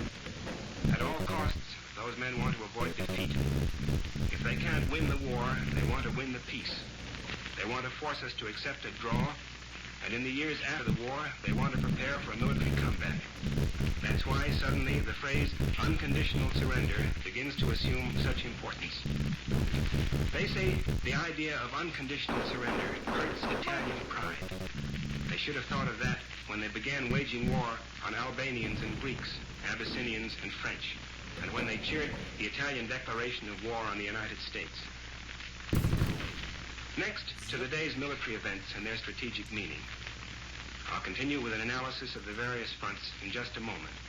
And now Ford Bond has a word for you on what might happen if all the cigarettes in America were placed end to end. Well, as soon as you compare the ends of cigarettes, it's just logical to select Virginia Rounds. And here's why this is true. The secret of lightness and flavor in a cigarette is the precious light golden Virginia tobacco it contains. Experts agree the more Virginia, the more smoking pleasure. Well, compare the end of a Virginia Round with the end of any ordinary cigarette. The ordinary cigarette is brown and dark in color. Perhaps it has faint shreds of golden Virginia. The end of a Virginia Round is light glorious golden, the color of Virginia tobacco. Proof before your eyes that Virginia Rounds give you more of this prized tobacco. Yes, you get 54% more than in any ordinary brand. So treat yourself to the finest. With a cigarette that assures you the utmost in smoking enjoyment. Virginia Rounds. And remember, if you like plain ends better, insist on getting them. When you buy, just look at the bottom of the package to see whether they're corn tips or plain ends. Thank you. And now, back to Paul Schubert. On Sicily, we've got the enemy moving back, and we are following up the advantage, fighting to hand out the finishing punch. A point of stubborn German resistance is at Troina, where they are defending the road leading to Randazzo and thence to Messina. At the north, American troops captured Galliano in an advance of 2 to 3 miles. There's been hard fight Canadians and British in the center, too. And on the right, the British are pushing up the coast road beyond Catania. The terrain of this Axis last stand on Sicily is very rugged. It's terrain that favors defense, since the only lines of advance run through the valleys and roads can be effectively mined and blocked. All this handicaps the use of armor and of mechanized equipment. On the other hand, the enemy has literally no air support, and the power of our concentrated air attack increases as the Germans plus their Italian supporters are jammed into smaller and smaller space. Apart from using our air against enemy troops in front positions, we have given Messina a heavy bombing using big American flying fortresses. And that, I think, is eloquent of the situation. The enemy can do nothing like that to us. On the Russian front, the dominant fact in the situation is the Russian breakthrough in Oryol and Belgorod. A large-scale German retreat is on, and there is some indication that the Germans may fall back all the way to the line of the Dnieper River. The point is this. Here we are in August. The first week of August is almost gone. If the Germans make a determined stand where they are, on a front whose main props has been knocked out at Oryol, they may check the Russian advance, or at least slow it. But there is danger that August will become September, and then October will be followed by November, and the Germans will find themselves fighting in the open, as they were last year before Stalingrad, with a Russian winter offensive coming up, and Germans succumbing to cold as well as to bullets. Whereas if the Germans conduct a deliberate retreat during the next 4 to 6 weeks, fighting rearguard actions as they go, and set up a new line further west, they will not only have made their supply problem much easier and their line shorter, but they may be better prepared for the winter warfare. But other events may have something to say of all this. There is in all likelihood a new British-American plan developing in the Western European theater, and that plan may have great bearing upon future events in Russia. And the Russians, too, will have a lot to say about developments. Just now the Russians are pushing on beyond Oryol and Belgorod in a number of columns. They have captured the town of Kromy, southwest of Oryol, and they're apparently closing on Kharkov. This Russian offensive is one of the war's big developments. Out in the southwest Pacific, the conquest of Munda has been completed at last, fought out by the slow but certain process of killing the Japanese defenders. As for the elimination of Japanese troops, that has some importance, but what is more important, at Munda we gain an airdrome. When it's repaired, we shall have a landing strip something like 4,000 feet long. And that means we have extended our air power another step closer to the Japanese enemy, closer to Rabaul. This extension of our air power is an asset that will be reflected in future campaigning. But locally, there at Munda, after we have cleaned up the few individual Japanese troops that may still be in hiding on New Georgia, we will have the further tasks of cleaning up Bairoko and Vila. From Munda to Trina to Kharkov, the war goes on. Thank you. Our sponsor, Benson & Hedges, has a message for smokers. Today, people are no longer content that smoking should be just a humdrum habit. That's why Virginia Rounds are making so many new friends. They make smoking a delightful experience. Here's why. All popular cigarettes contain some Virginia tobacco. The key to flavor, delicious aroma. In fact, smoking delight. The more Virginia, the more smoking pleasure. Well, Virginia Rounds are 54% richer in prized golden Virginia tobacco than any ordinary brand. No wonder they change smoking from a thing you have to do to an adventure in pleasure. Try Virginia Rounds. Paul Schubert will be back with another analysis of military and naval developments at this same time Monday night. This is Ford Bond, speaking for Virginia Rounds, America's most distinguished cigarette. Wishing you good smoking and good evening. What a voice. Wheaties Breakfast of Champions brings you John W. Vandercook, author, explorer, student of world politics, and famous news commentator. Mr. Vandercook. Good evening. In this critical period of the world's fortunes, the Axis leaders, in at least one respect, have been very lucky. With the possible exception of Attila and Alaric, Mussolini and Adolf Hitler have probably been more passionately hated by more people than any men who ever lived. Yet they have led charmed lives. There is no record even of any serious attempt ever having been made to assassinate Hitler. Pot shots have been taken at Mussolini, but bad luck and bad aim prevented their finding a vital spot. The devil, it would seem, does take care of his own. Today, there is a strong suggestion that that run of luck has ended. King Boris of Bulgaria died at dusk today. The cause of his death is officially uncertain. One account has it that the 49-year-old Tsar of the Bulgars was taken off by a severe heart attack. The Italians contradict that diagnosis and hint that in a few days the truth will be officially revealed. The German news service insists that King Boris suffered from an ailment of the lungs. Rumor insistently has it that both may be telling part of the truth, and that the real cause of Boris' death was a hot spurt of assassin's bullets, which entered the region of the monarch's lungs and heart. The old iron and bronze bells in the square Byzantine towers of Bulgaria's innumerable churches and old monasteries tolled 20 times to mark his passing.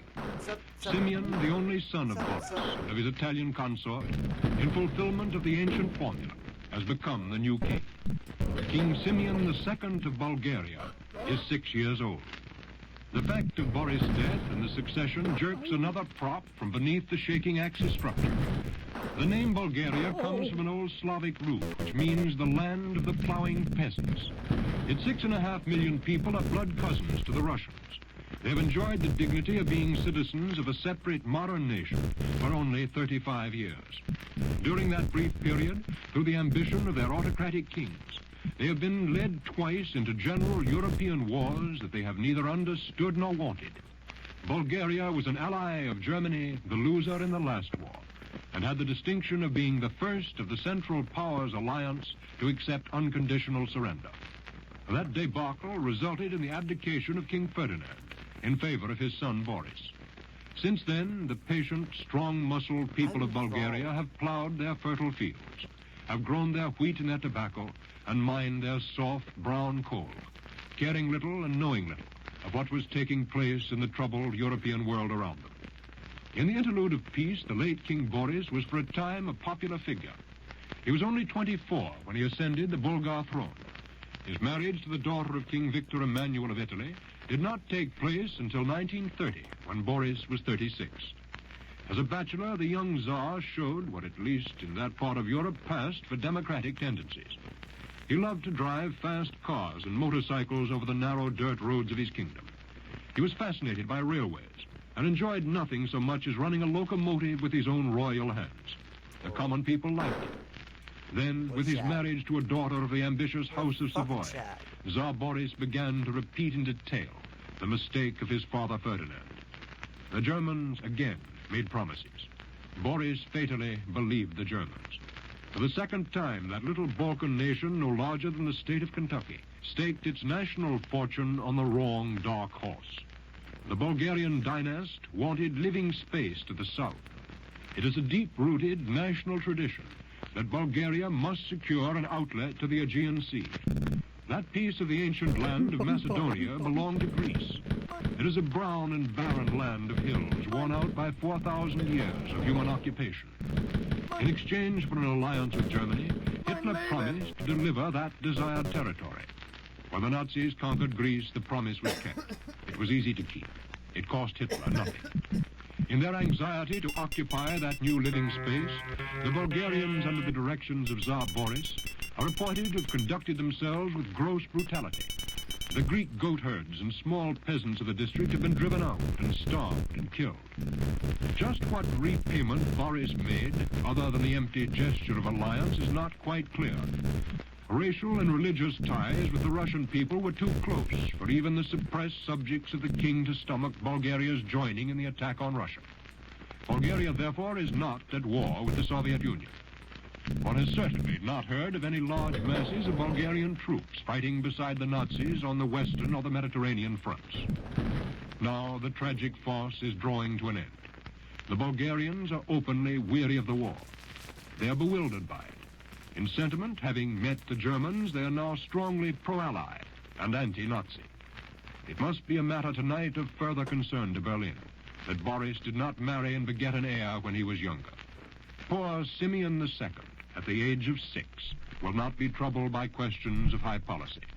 Until he is of age, or something happens, a regency will attempt to conduct Bulgarian affairs. Regencies notoriously, especially in times of war and crisis, are wobbly structures. They tremble in the cross wind of contradictory ambitions. Because his mother is Italian, one strong current will try to draw Bulgaria now into the stream of Italian policy. That stream seems headed for a waterfall. Nationalistic-minded Bulgarian politicians will fight that tendency hard. There is a large communistically inclined peasants' party in Bulgaria. It has been brutally suppressed. It is by no means It, too, will now try to make its strong and angry voice more audible. Balkan politics are immensely complicated. They lie outside American experience. Bulgaria, with astonishing completeness, has managed in one short lifetime to win the abiding hatred of the Romanians, the Turks, the Greeks, and the Yugoslavs. Every neighbor she has without exception. The future of the young kingdom promises to be as dark as the future of the baby king. The Bulgarians tonight must be doing a lot of solemn thinking. The Germans are fully occupied in other countries. It may occur to some Bulgarians that the time may soon come when unconditional surrender to the great powers would be more than a good solution. It might even be sound insurance. For it would be far more profitable to Bulgaria to put itself under the protection of a well-fed lion and bear and eagle than to await the vengeance of the nearby hungry wolves. When the time does come for our diplomats to begin their dealings with Bulgaria, I have this bit of personal advice to offer them. The Bulgarians have a most peculiar habit. We could easily be misled by it into a serious misunderstanding. The Bulgarians, as I discovered after innumerable wrong turnings when I drove through their country some years ago, nod their heads may mean no, and shake their heads when they mean yes. And now Glenn Riggs gives us one food expert's opinion on a vital problem of wartime nutrition. Perhaps you've noticed that our government campaign for better nutrition draws particular attention to the need for a good breakfast every morning. Now, one reason for this is well stated in a prominent health magazine by a medical dietitian who says, hearty breakfasts contain the makings of alert, vigorous bodies and minds because they afford excellent opportunity to eat many protective foods, so-called because they provide food factors necessary for the maintenance of health. This statement points out once again that many of the foods we Americans reserve for the breakfast table are among the most important foods recommended for good nutrition. If we fail to eat these foods in the morning, very likely we may neglect to eat them at all. In this group of protective foods are fruits, whole grain cereals, milk, and eggs. And every breakfast should include these foods every morning as practical insurance that we're getting a good supply of nourishment at the start of the day. For your whole grain breakfast cereal every morning, we'd like to suggest Wheaties, Breakfast of Champions, America's favorite whole wheat flakes. We believe you'll like Wheaties a lot. And now, back to Mr. Vandercook. Thank you, Mr. Riggs. Another small country, it has been announced today, lately suffered a rude shock. Portugal was a belligerent on our side during the last war and got singularly little out of it. This time, Portugal and the surprisingly large world empire of the Portuguese has managed to stay neutral. The worst shock to Portuguese neutrality occurred last year, when the Japs, without apology, moved into the Portuguese half of the South Sea island of Timor, just north of Australia. The Portuguese, because they could not help themselves, swallowed that insult. Today, typically, the Japanese have again insulted Portuguese neutrality. The small Portuguese-owned island of Macau, just off the coast of China at the mouth of the Pearl River, paradoxically is the only surviving European colony in the vast present area of the Japanese conquest. Macau is in the very middle of it. Macau is only an hour's ferry ride from Hong Kong. When Hong Kong fell, one tiny British steamer allowed itself to be interned in the Portuguese harbor. There it's remained till now. But the Japs, this incident demonstrates, are getting very hard up indeed for shipping. 200 tough Japanese soldiers steamed 10 days ago into the mud-filled Macau port. The Portuguese authorities resisted. Necessarily, it was a weak resistance. The little city of... Talking about the Japanese, so I might share the recording.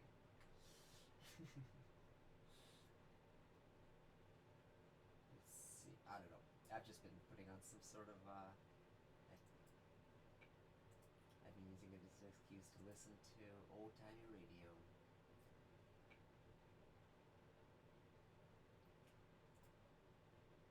Last night, some of the young gentlemen of the RAF took me to Berlin.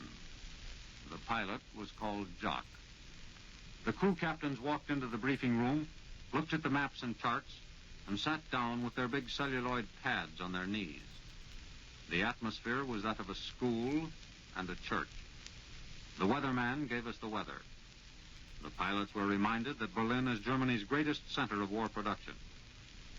The intelligence officer told us how many heavy and light ack-ack guns, how many searchlights we might expect to encounter. Then, Jock, the wing commander, explained a system of markings, the kind of flares that would be used by the pathfinders. He said that concentration was the secret of success in these raids. that as long as the aircraft stayed well bunched, they would protect each other. The captains of aircraft walked out. I noticed that the big Canadian with the slow, easy grin had printed Berlin at the top of his pad and then embellished it with a scroll. The red-headed English boy with the 2-week-old mustache was the last to leave the room. Late in the afternoon, we went to the locker room to draw parachutes, Mae Wests, and all the rest. As we dressed, a couple of the Australians were whistling. Walking out to the bus that was to take us to the aircraft, I heard the station loudspeakers announcing that that evening all personnel would be able to see a film, Star-Spangled Rhythm, free. We went out and stood around a big black 4-motored Lancaster, D for dog. A small station wagon delivered a thermos bottle of coffee, chewing gum, an orange, and a bit of chocolate for each man. Up in that part of England, the air hums and throbs with the sound of aircraft motors all day. But for half an hour before takeoff, the skies are dead, silent, and expectant.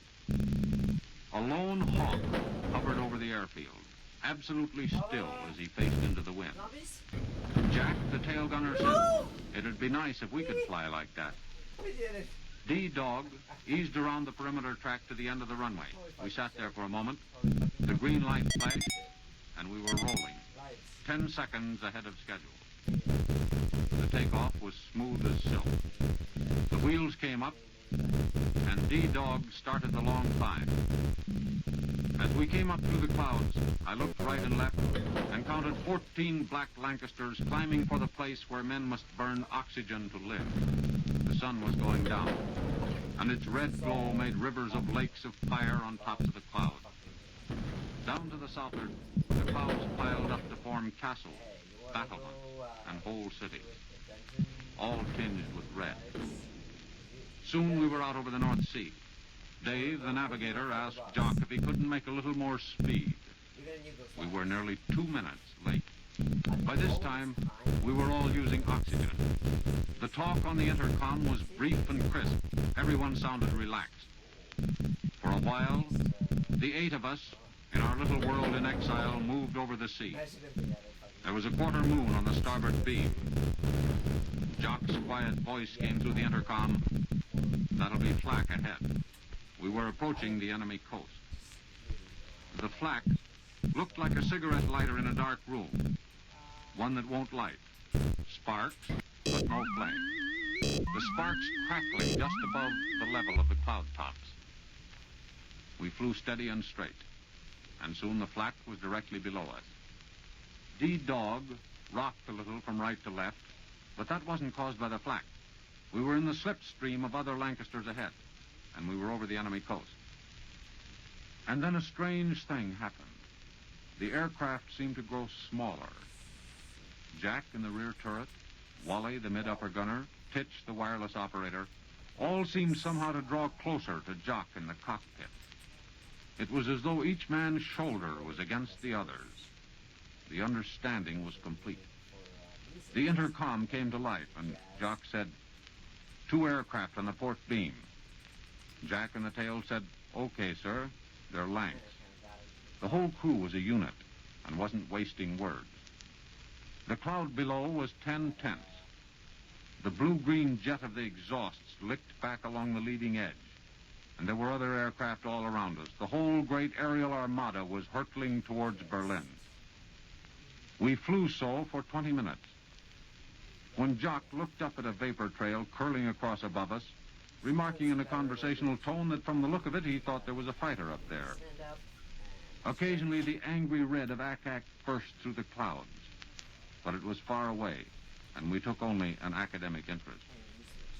We were flying in the 3rd wave. Jock asked Wally in the mid-upper turret and Jack in the rear turret if they were cold. They said they were all right and thanked him for asking. He even asked how I was, and I said, "All right so far." The cloud was beginning to thin out. Off to the north, we could see lights, and the flak began to liven up ahead of us. Boz, the bomb aimer, crackled through on the intercom, "There's a battle going on the starboard beam." We couldn't see the aircraft, but we could see the jets of red tracer being exchanged. Suddenly there was a burst of yellow flame, and Jock remarked, "That's a fighter going down. Note the position." The whole thing was interesting, but remote. Dave, the navigator, who was sitting back with his maps, charts, and compasses, said, "The attack ought to begin in exactly 2 minutes." We were still over the clouds. But suddenly, those dirty gray clouds turned white. We were over the outer searchlight defenses. The clouds below us were white, and we were black. D-Dog seemed like a black bug on a white sheet. The flak began coming up, but none of it close. We were still a long way from Berlin. I didn't realize just how far. Jock observed, "There's a kite on fire dead ahead." It was a great golden, slow-moving meteor slanting towards the earth. By this time, we were about 30 miles from our target area in Berlin. That 30 miles was the longest flight I have ever made. Dead on time, Buzz, the bomb aimer, reported, "Target indicators going down." At the same moment, the sky ahead was lit up by bright yellow flares. Off to starboard, another kite went down in flames. The flares were sprouting all over the sky, reds and greens and yellows, and we were flying straight for the center of the fireworks. D-Dog seemed to be standing still, the 4 propellers thrashing the air. But we didn't seem to be closing in. The cloud had cleared, and off to the starboard a lank was caught by at least 14 searchlight beams. We could see him twist and turn and finally break out.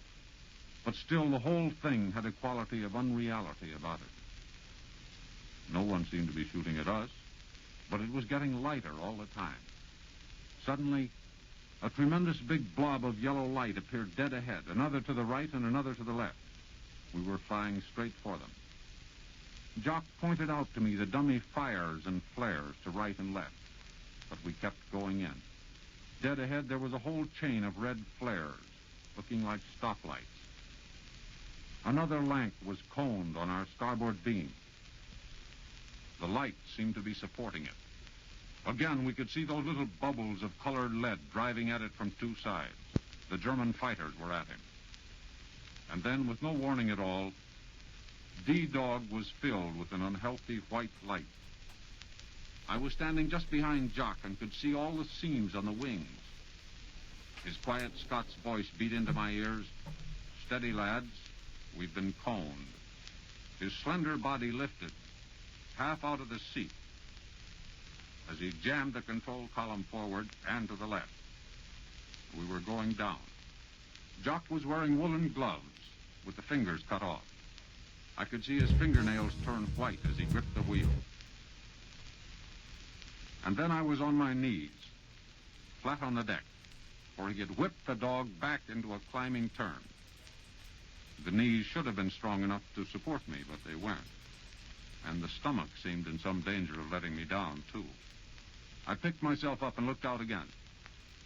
It seemed that one big searchlight, instead of being 20,000 feet below, was mounted right on our wingtip. D-Dog was corkscrewing. As we rolled down on the other side, I began to see what was happening to Berlin. The clouds were gone, and the sticks of incendiaries from the preceding waves made the place look like a badly laid-out city with the streetlights on. The small incendiaries were going down like a fistful of white rice thrown on a piece of black velvet. As Jock hauled the dog up again, I was thrown to the other side of the cockpit, and there below were more incendiaries, glowing white and then turning red. The cookies, the 4,000-pound high explosives, were bursting below like great sunflowers gone mad. And then as we started down again, still held in the lights, I remembered that the dog still had one of those cookies and a whole basket of incendiaries in his belly, and the light still held it. And I was very frightened. While Jock was flinging him about in the air, he suddenly flung over the intercom 2 aircraft on the port beam. I looked astern and saw Wally, the mid-upper, whip his turret around to port, and then looked up to see a single-engine fighter slide just above us. The other aircraft was one of ours. Finally, we were out of the cone, flying level. I looked down, and the white fires had turned red. They were beginning to merge and spread, just like butter does on a hot plate. Jock and Boz, the bomb aimer, began to discuss the target. The smoke was getting thick down below. Boz said he liked the two green flares on the ground almost dead ahead. He began calling his direction. And just then, a new bunch of big flares went down on the far side of the sea of flame and flare that seemed to be directly below us. He thought that would be a better aiming point. Jock agreed, and we flew on. The bomb doors were open. Boz called his direction. 5 left, 5 left. And then there was a gentle, confident upward thrust under my feet, and Boz said, "Cookie gone." A few seconds later, the incendiaries went, and D-Dog seemed lighter and easier to handle. I thought I could make out the outline of streets below, but the bomb aimer didn't agree, and he ought to know. By this time, all those patches of white on black had turned yellow and started to flow together. Another searchlight caught us, but didn't hold us. Then through the intercom came the word, "One can of incendiaries didn't clear. We're still carrying it." Jock replied, "Is it a big one or a little one?" The word came back, "Little one, I think, but I'm not sure. I'll check." More of those yellow flares came down and hung about us. I haven't seen so much light since the war began. Finally, the intercom announced that it was only a small container of incendiaries left. And Jock remarked, "Well, it's hardly worth going back and do another run-up for that." I realize it's If there from had a been a different good fat bundle left, he would have gone back through that stuff and done it all over again. I began to breathe and to reflect again that all men could be brave if only they could leave their stomach at home. When there was a tremendous whoomp, an unintelligible shout from the tail gunner, and D-Dog shivered and walked out again. I looked to the port side, and there was a Lancaster that seemed close enough to touch. He had whipped straight under us, missed us by 25, 50 feet. No one knew how much. The navigator sang out the new chorus and we were heading for home. Jock was doing what I had heard him tell his pilot to do so often, flying dead on course. He flew straight into a huge green searchlight, and as he rammed the throttles home, remarked, "We have a little trouble getting away from this." And again, D-Dog dove, climbed, and twisted, and was finally free. We flew level then. I looked on the port beam. There was a red dog seamed like the fires seemed to have found each other. And we were heading home. For a little while it was too steady. We saw more battles. Then another plane in flame. No one could tell whether it was ours or theirs. We were still near the target. Dave, the navigator, said, "Hold her steady, skipper. I want to get an astro sight." And Jock held her steady. And the flak began coming up at it. It seemed to be very close. It was winking off both wings. But the dog was steady. Finally, Dave said, "Okay, skipper. Thank you very much." And a great orange blob of flak smacked up straight in front of us. And Jock said, "I think they're shooting at us." I thought so for some time. And he began to throw D for dog up, around, and about again.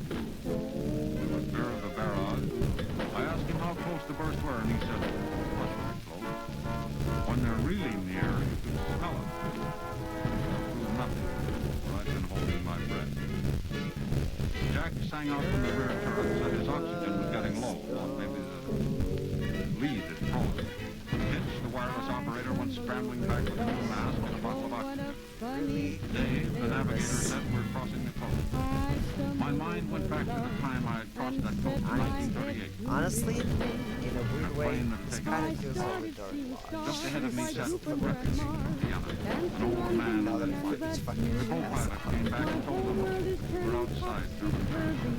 The old man reached out and grabbed Where's Annie? Work was done last night. It was a massive global record.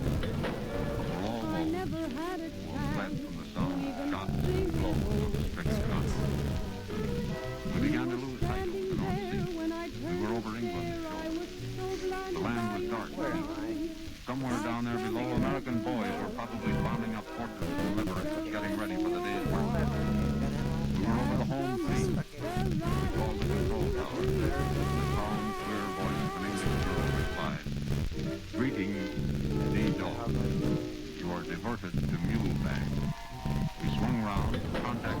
flag, came in on the flare path, touched down very gently, ran along to the end of the runway and turned left. Jock, the finest pilot in Bomber Command, said to the control tower, D-Dog, clear of runway. When we went in for interrogation, I looked on the board and saw that the big, slow, smiling Canadian, the red-headed English boy with the 2-week-old mustache hadn't made it. They were missing. There were 4 reporters of this operation. 2 of them didn't come back. 2 friends of mine, Norman Stockton, Australian Associated Newspapers, and Lowell Bennett, an American representing International News. There is something of a tradition amongst reporters that those who are prevented by circumstances from filing their stories will be covered by their colleagues. This has been my effort to do so. In the aircraft in which I flew, men who flew and fought it poured into my ear their comments on fighters black and whiter in the same tone they would have used in reporting a host of death. I have no doubt that Bennett and Stockton would have given you a better report of last night's activities. Berlin was a kind of orchestrated hell. Terrible symphony. Fight. Fight. A declaration by President Roosevelt, Churchill, and Premier Stalin after last week's terror and confrontation is published this evening. Military and diplomatic staffs were there, and common policies of war and peace were confirmed. This agreement is reached on the scope and timing of operations to be undertaken from east, west, and south. Common understanding as a guarantee of victory. The declaration also invites all nations dedicated to the elimination of tyranny and slavery into a world family of democratic nations. Ladies and gentlemen, the President of the United States. My friends, I have recently returned from an extensive journey in the region of the Mediterranean as far as the borders of Russia. I have conferred with the leaders of Britain, Russia, and China on military matters of the present, especially on plans for stepping up our successful attack on our enemies as quickly as possible and from many different points of the compass. On this Christmas Eve, there are over 10 million men in the armed forces of the United States alone. 1 year ago, 1,700,000 were serving overseas. Today, this figure has been more than doubled, with 3,800,000 on duty overseas. And by next July 1st, that number overseas will rise to over 5 million men and women.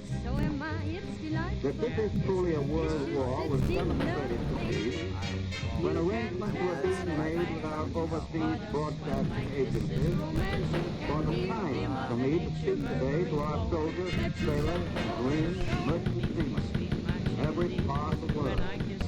In fixing the time of this broadcast, we took into consideration that at this moment here in the United States and in the Caribbean and on the northeast coast of South America, it is afternoon. In Alaska and in Hawaii and the Mid-Pacific, it is still morning. In Iceland, in Great Britain, in North Africa, in Italy, in the Middle East, it is now evening. In the Southwest Pacific, in Australia, China, Burma, and India, it is already Christmas Day. So we can correctly say that at this moment, in those eastern, those far eastern parts, where Americans are fighting, today is tomorrow.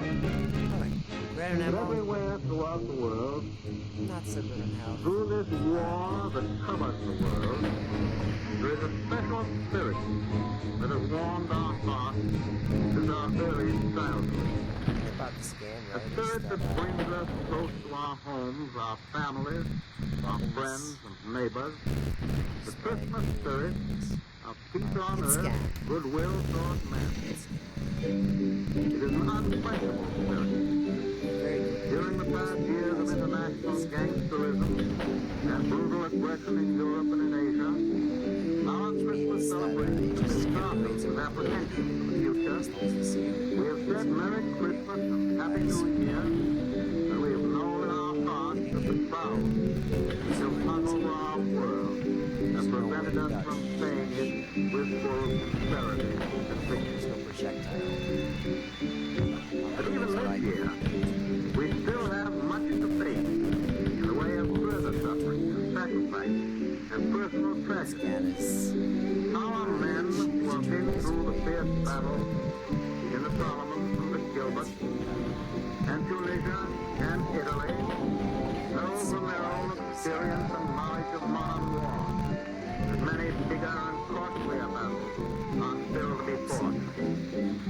But on Christmas Eve this year, I can say to you that at last we may look forward into the future with real substantial confidence that however great the cost, peace on earth, goodwill toward men, can be and will be realized and ensured. This year I can say that. Last year I could not do more than express a hope. Today I express a certainty, though the cost may be high and the time may be long. Within the past year, within the past few weeks, history has been made. And it is far better history for the whole human race than any that we've known or even dared to hope for in these tragic times through which we pass. A great beginning was made in the Moscow Conference last October by Mr. Molotov, Mr. Eden, and our own Mr. Howe. There and then the way was paved for the later meeting. At Cairo, Tehran, we devoted ourselves not only to military matters, we devoted ourselves also to consideration of the future, to plans for the kind of world which alone can justify all the sacrifices of this war. Of course, as you all know, Mr. Churchill and I have happily met many times before, and we know and understand each other very well. Indeed, Mr. Churchill has become known and beloved by many millions of Americans, and the heartfelt prayers of all of us have been with this great citizen of the world in his recent serious illness. Let's do it.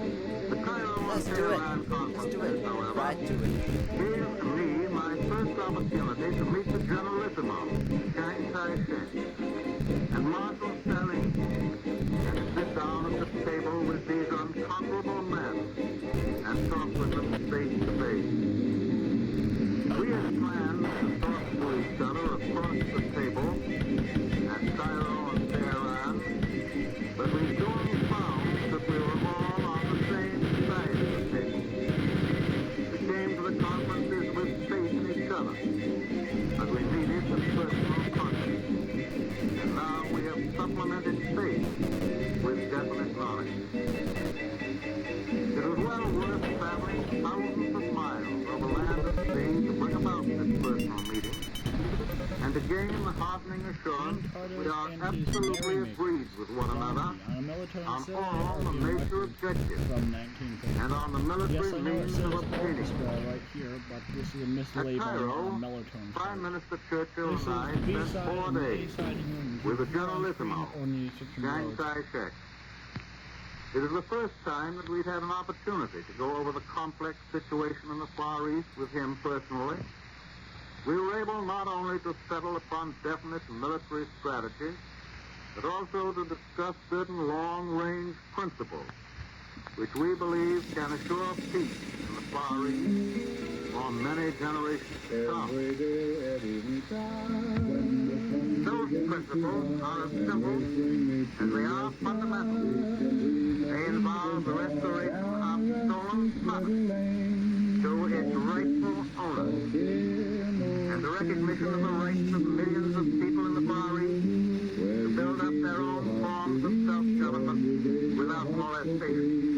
Essential to all peace and security in the Pacific and in the rest of the world is the permanent elimination of the Empire of Japan as a potential force of aggression. Never again must our soldiers and sailors and marines and other soldiers, sailors and marines be compelled to fight from island to island as they are fighting so gallantly and so successfully today.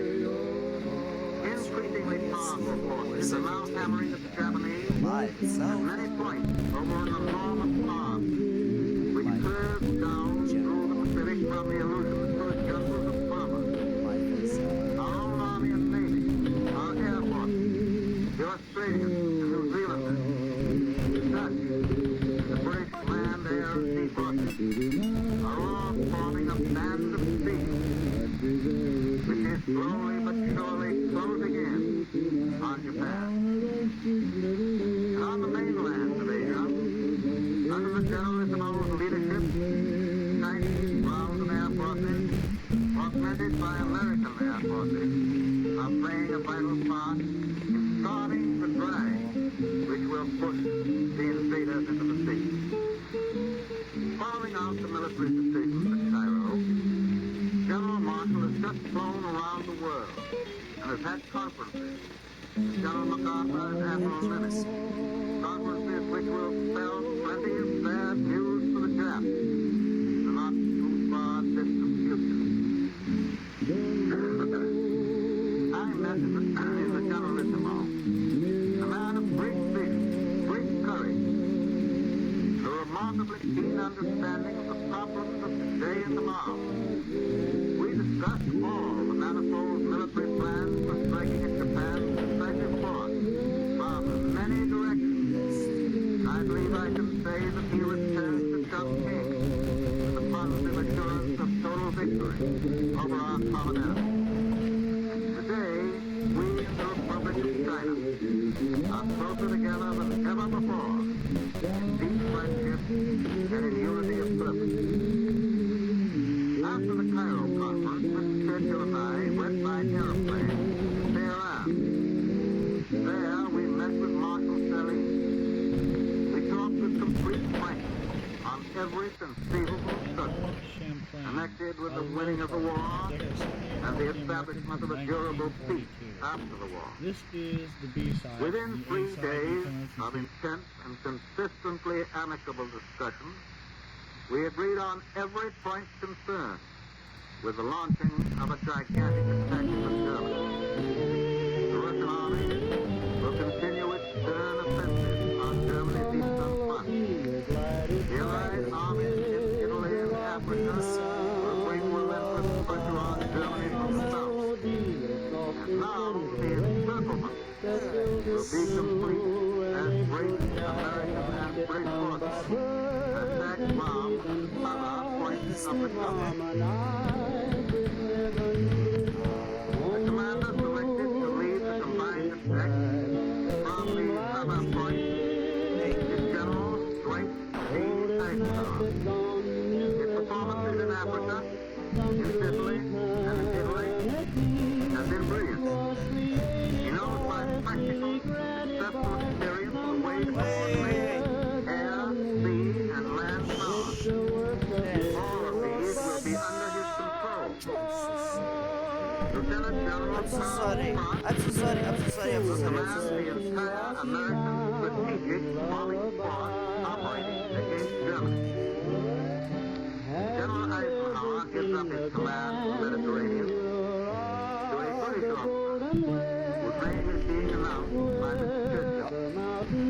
We now pledge that new commander that our powerful ground, sea, and air forces in the vital Mediterranean area stand by his side until every objective in that bitter theater is attained.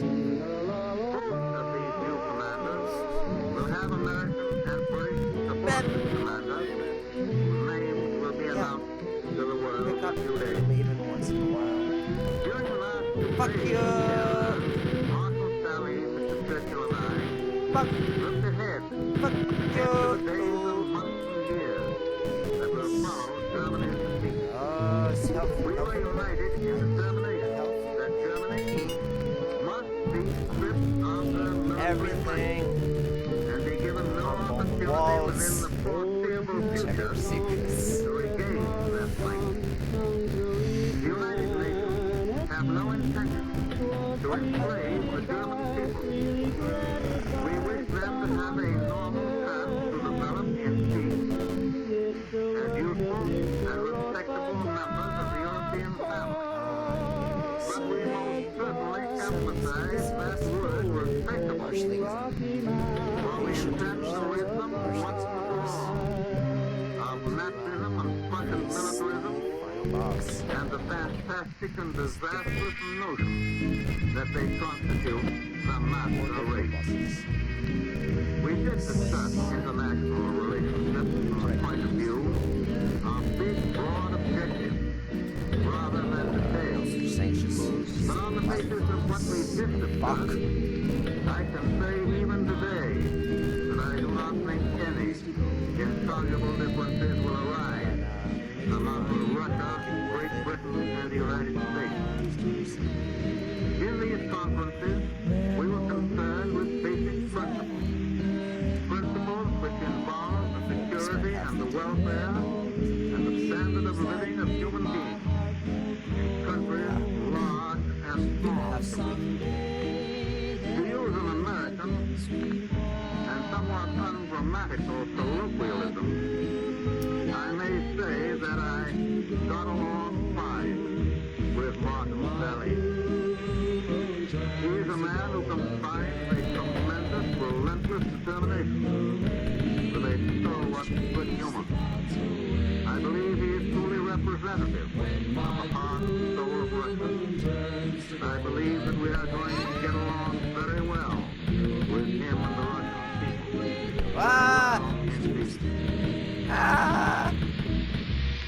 Is it done?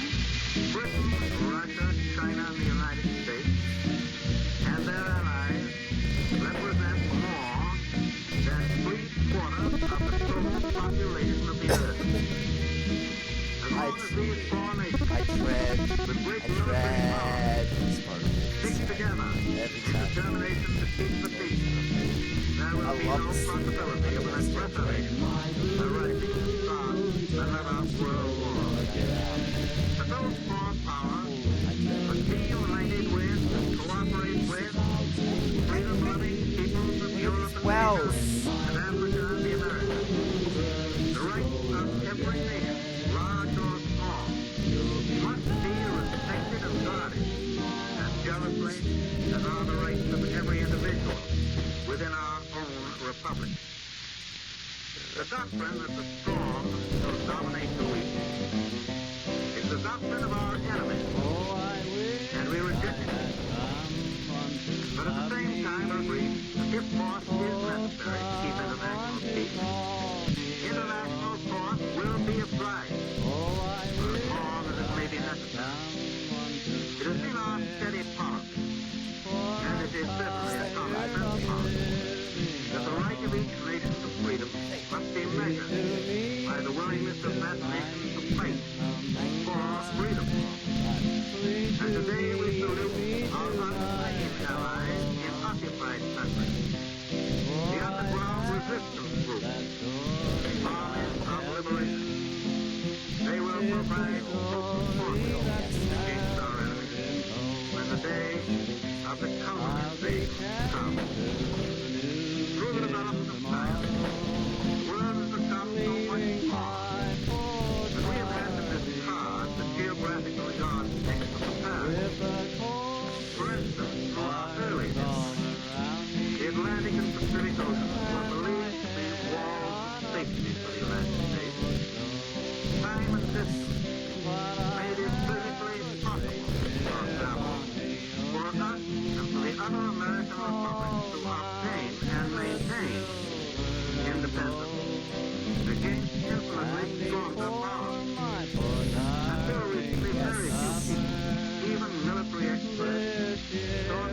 would ever come, where he might have to defend our Pacific coast against Japanese threats of invasion.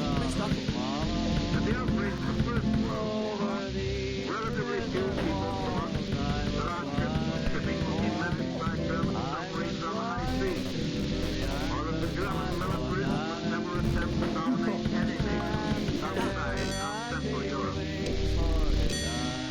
After the armistice in 1918, we saw and hoped that the militaristic philosophy of Germany had been crushed, and being all of the lilt of humankind, we spent the next 20 years disarming, while the Germans whined so pathetically that the other nations permitted them and even helped them to rearm. For too many years, we lived on pious hope that aggressor and warlike nations would learn and understand, carry out the doctrine of purely voluntary peace. The well-intentioned but ill-fated experiments of former years did not work. It is my hope that we will not try them again. No, that is putting it too weakly. It is my intention to do all that I humanly can as President and Commander-in-Chief to see to it that these tragic mistakes shall not be made again. There have always been cheerful idiots in this country who believed that there would be no more war for us if everybody in America would only return into their homes and lock their front doors behind them. Assuming that their motives were of the highest, events have shown how unwilling they were to face the facts. The overwhelming majority of all the people in the world want peace. Most of them are fighting for the attainment of peace. Not just a truce, not just an armistice, but peace that is as strongly enforced and as durable as mortal man can make it. If we are willing to fight for peace now, is it not good logic that we should use force if necessary in the future to keep the peace? But today, I wish to say that in all my travels at home and abroad, it is the sight of our soldiers and sailors and their magnificent achievements which have given me the greatest inspiration and the greatest encouragement for the future. To the members of our armed forces, to their wives, mothers, and fathers, I want to affirm the great faith and confidence that we have in General Marshall and Admiral King, who direct all of our armed might throughout the world. Upon them falls the responsibility of planning the strategy, of determining where and when we shall fight. Both of these men have already gained high places in American history, places which will record in that history many evidences of their military genius that cannot be published today. Some of our men overseas are now spending their third Christmas far from home. To them and to all others overseas, or soon to go overseas, I can give assurance that it is the purpose of their government to win this war and to bring them home at the earliest possible time. I'm so scared. I am scared. We here in the United States had better be sure that when our soldiers and sailors do come home, they will find an America in which they are given full opportunities for education, and rehabilitation, social security. I think that was an interesting experiment, and something I may turn into a thing. And let's turn the music back on for, you know, the boss level. It's the finale. It's special.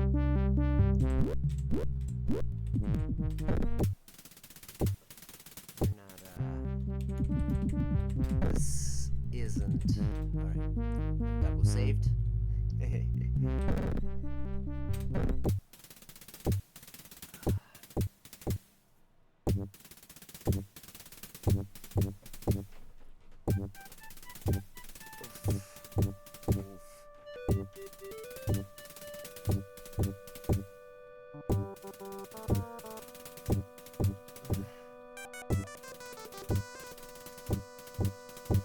Yikes.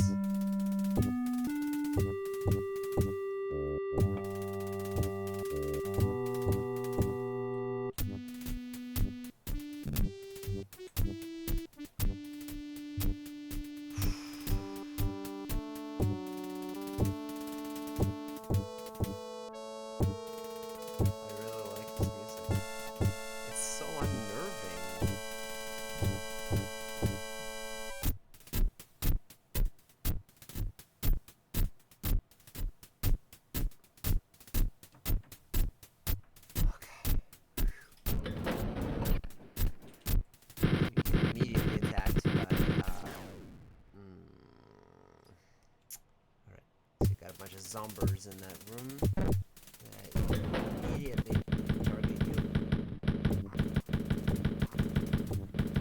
Alright. I spent over half my ammo taking them out. And they slightly why? It's that. Oh, that was... wow. Okay. Let's do this. Let's approach this properly, carefully.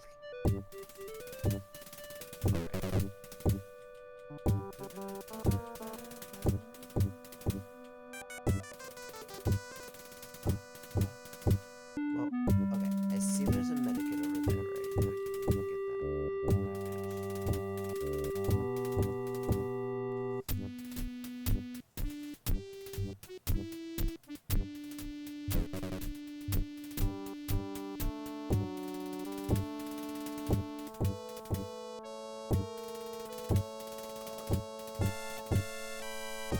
Okay, we can get as soon as he sees me, I will dart for the medikit. As soon as he sees me. Alright. Ready? I'm so scared. I'm actually psyching myself. Okay. And these bosses are difficult. Save. And this is okay. Grab a little bit.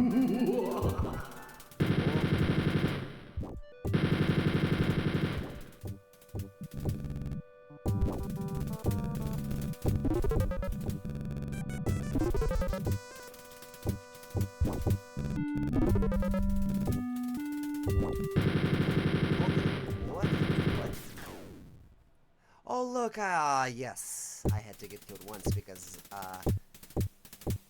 confirming my theory, when you die, you get turned into a zombie. You become one of those guys. If he kills you. That's a nice little Easter, I don't know, Easter egg, I guess. It's not really an Easter egg, it's just storytelling. But, you turn into a zombie if he kills you with his syringes. Alright, let's grab... Alright, this time I know what I'm doing. I think this is gonna be fine.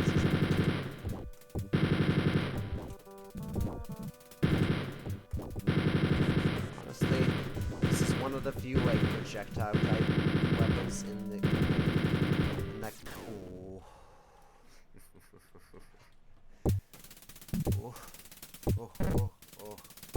What that just isn't fun. Take a rest.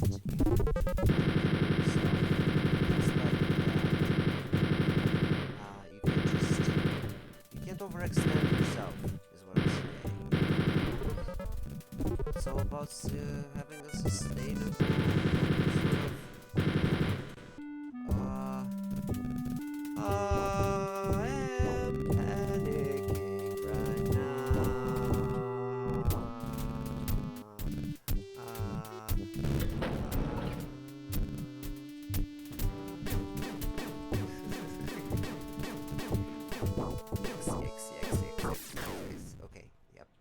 zombie BJ again. Not freezing.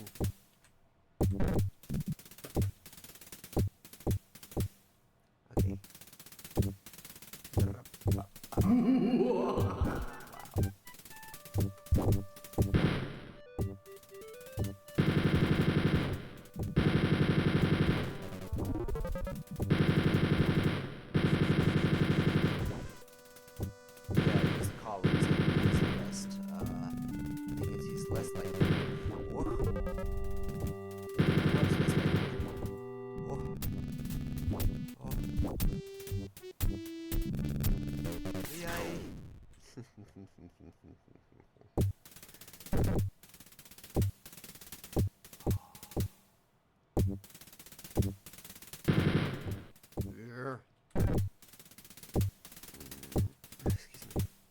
What if we just rush, rush him basically,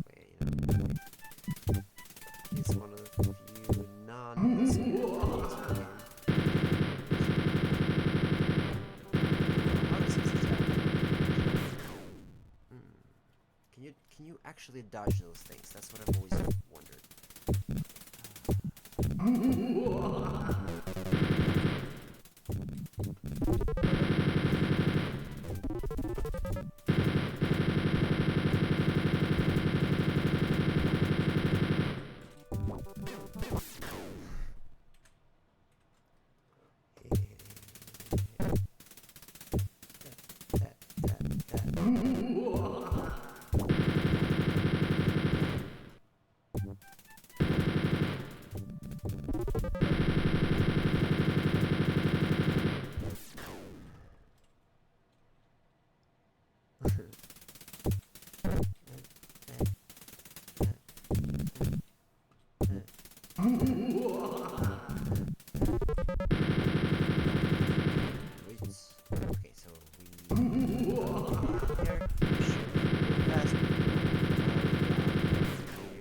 Die.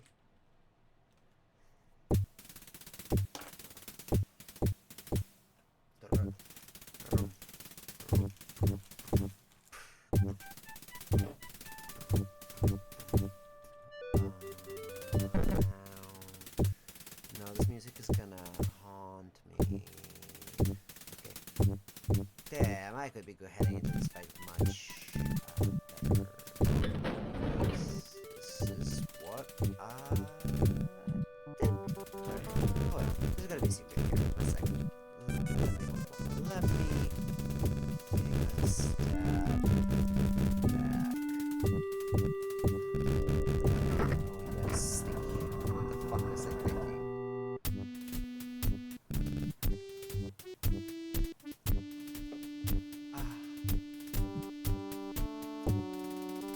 Floor chicken.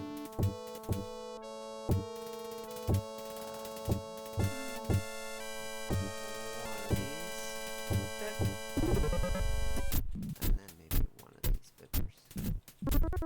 Yeah. Okay.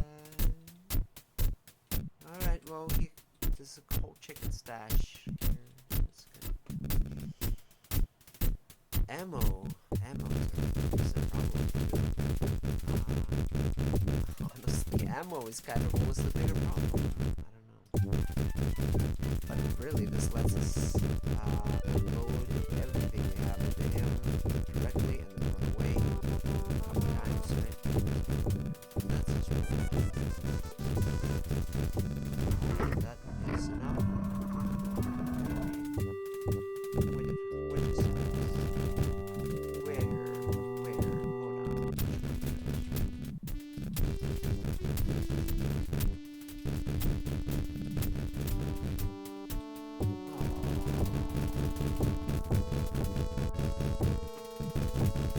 Hold on.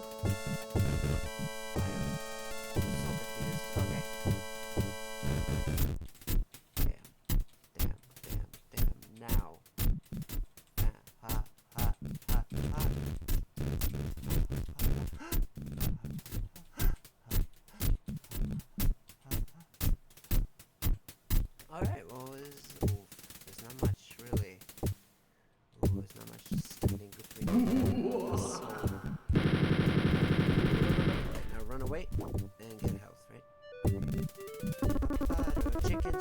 chicken. Some more. We throw and try to grab the other stuff.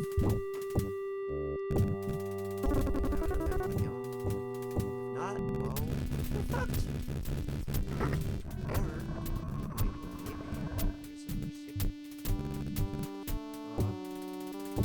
What?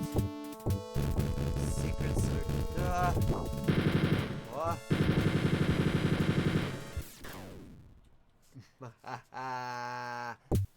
We're gonna find all the secrets. We're gonna find all the secrets now. That's what I'm gonna do. Because we're not gonna rest until we find all the secrets.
Why is it not working? Okay.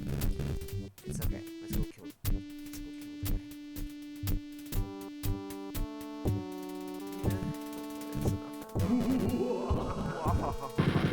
Literally goes Oh, I just want some ammo. I don't need health. I know there's a secret full of health, but I don't need the health. I need the ammo.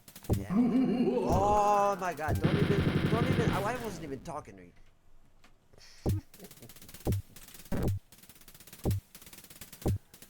We always land ourselves in these goddamn bad situations. I mean, underprepared, you know?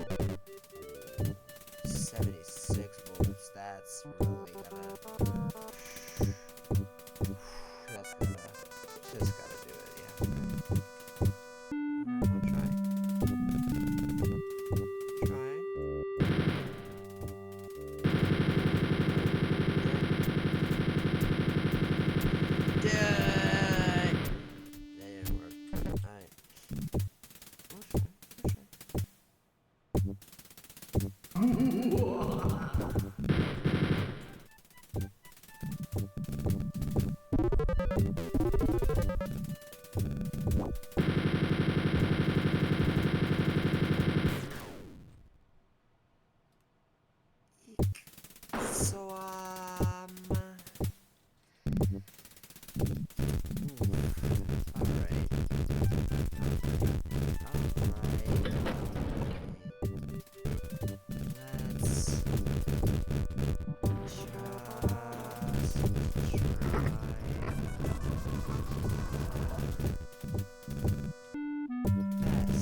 stop with this. What is this? What is this? Ich verstehe nicht.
Oh yes, there's another one. Ah!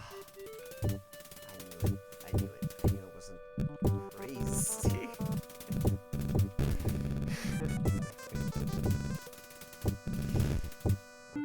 Oh! This is what I like to see.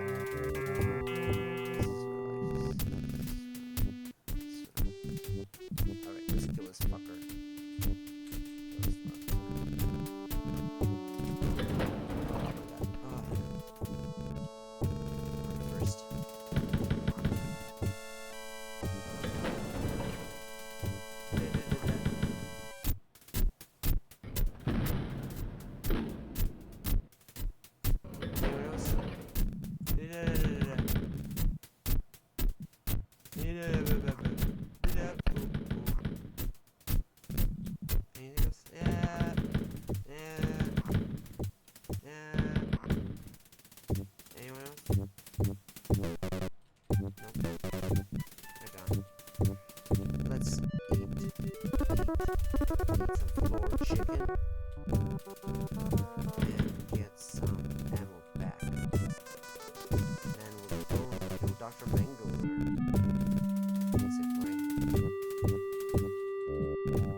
As Dr. Mango would famously.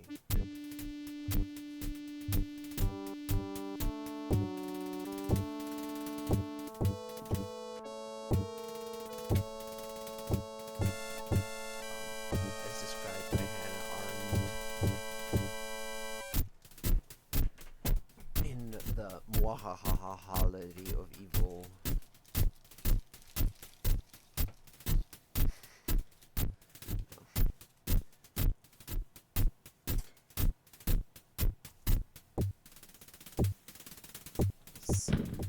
Oh dear. Let's try eating ham.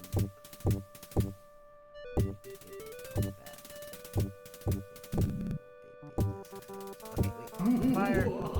Fire everything we got here. Health code up to par. And we run away. And heal a bunch. Yeah, heal. And yeah, we get a hole. Save. Why not? Now we also can get this.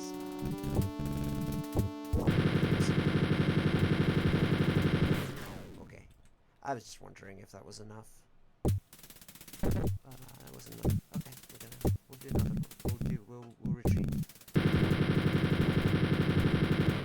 Oh, we're back. Yeah, we just did that again. Do it again.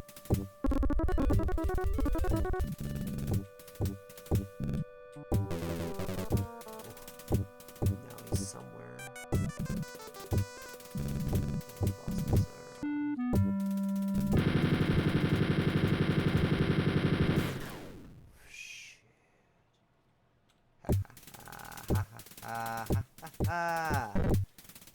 Okay. This guy's tough.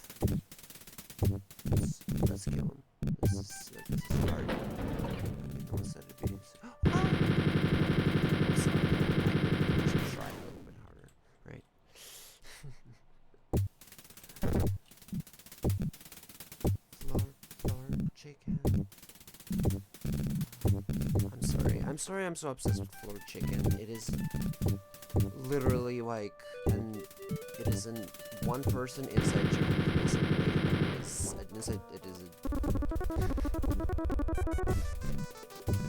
Sorry, I'm trying to force make floor chicken a thing.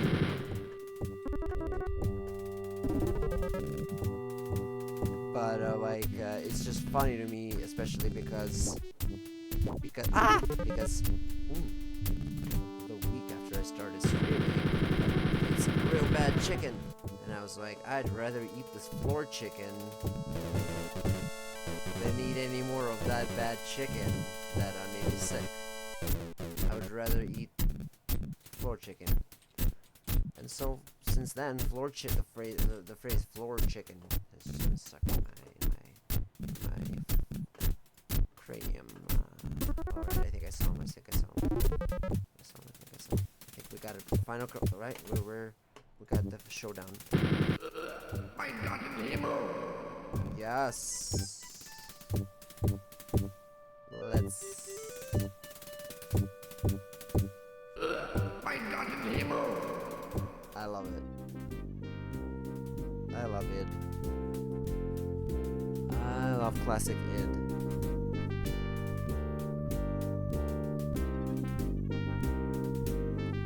Well, you stand over Dr. Schaub's fat, evil, swollen, putrid body. Glad your mission is finally over. All his journals and equipment will be destroyed. Humanity is safe from his hordes of hideous mutants. Yet, the Nazi atrocities continue. Thousands march into death camps, even as the Nazi war machine falls to its knees. You know what? I'm not gonna try. I'm not gonna do this for this. What am I doing? Thousands march into the Nazi death camps, even as the Nazi war machine falls to its knees. I mean, if I were doing a voice, I should have committed to a voice. But I got that halfway weird, whatever that was. But also, just not do a voice.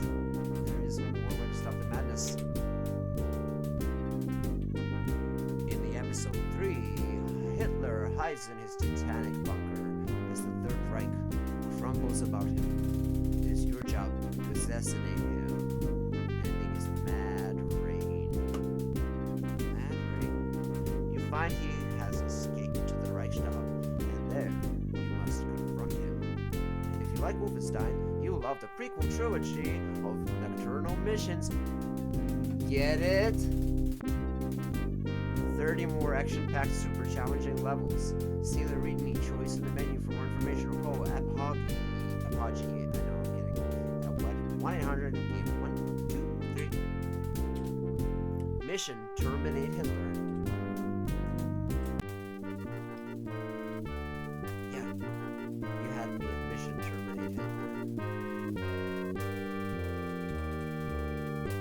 Oh, in the credits of the high scores, of course, which you can see where ways of playing through the game.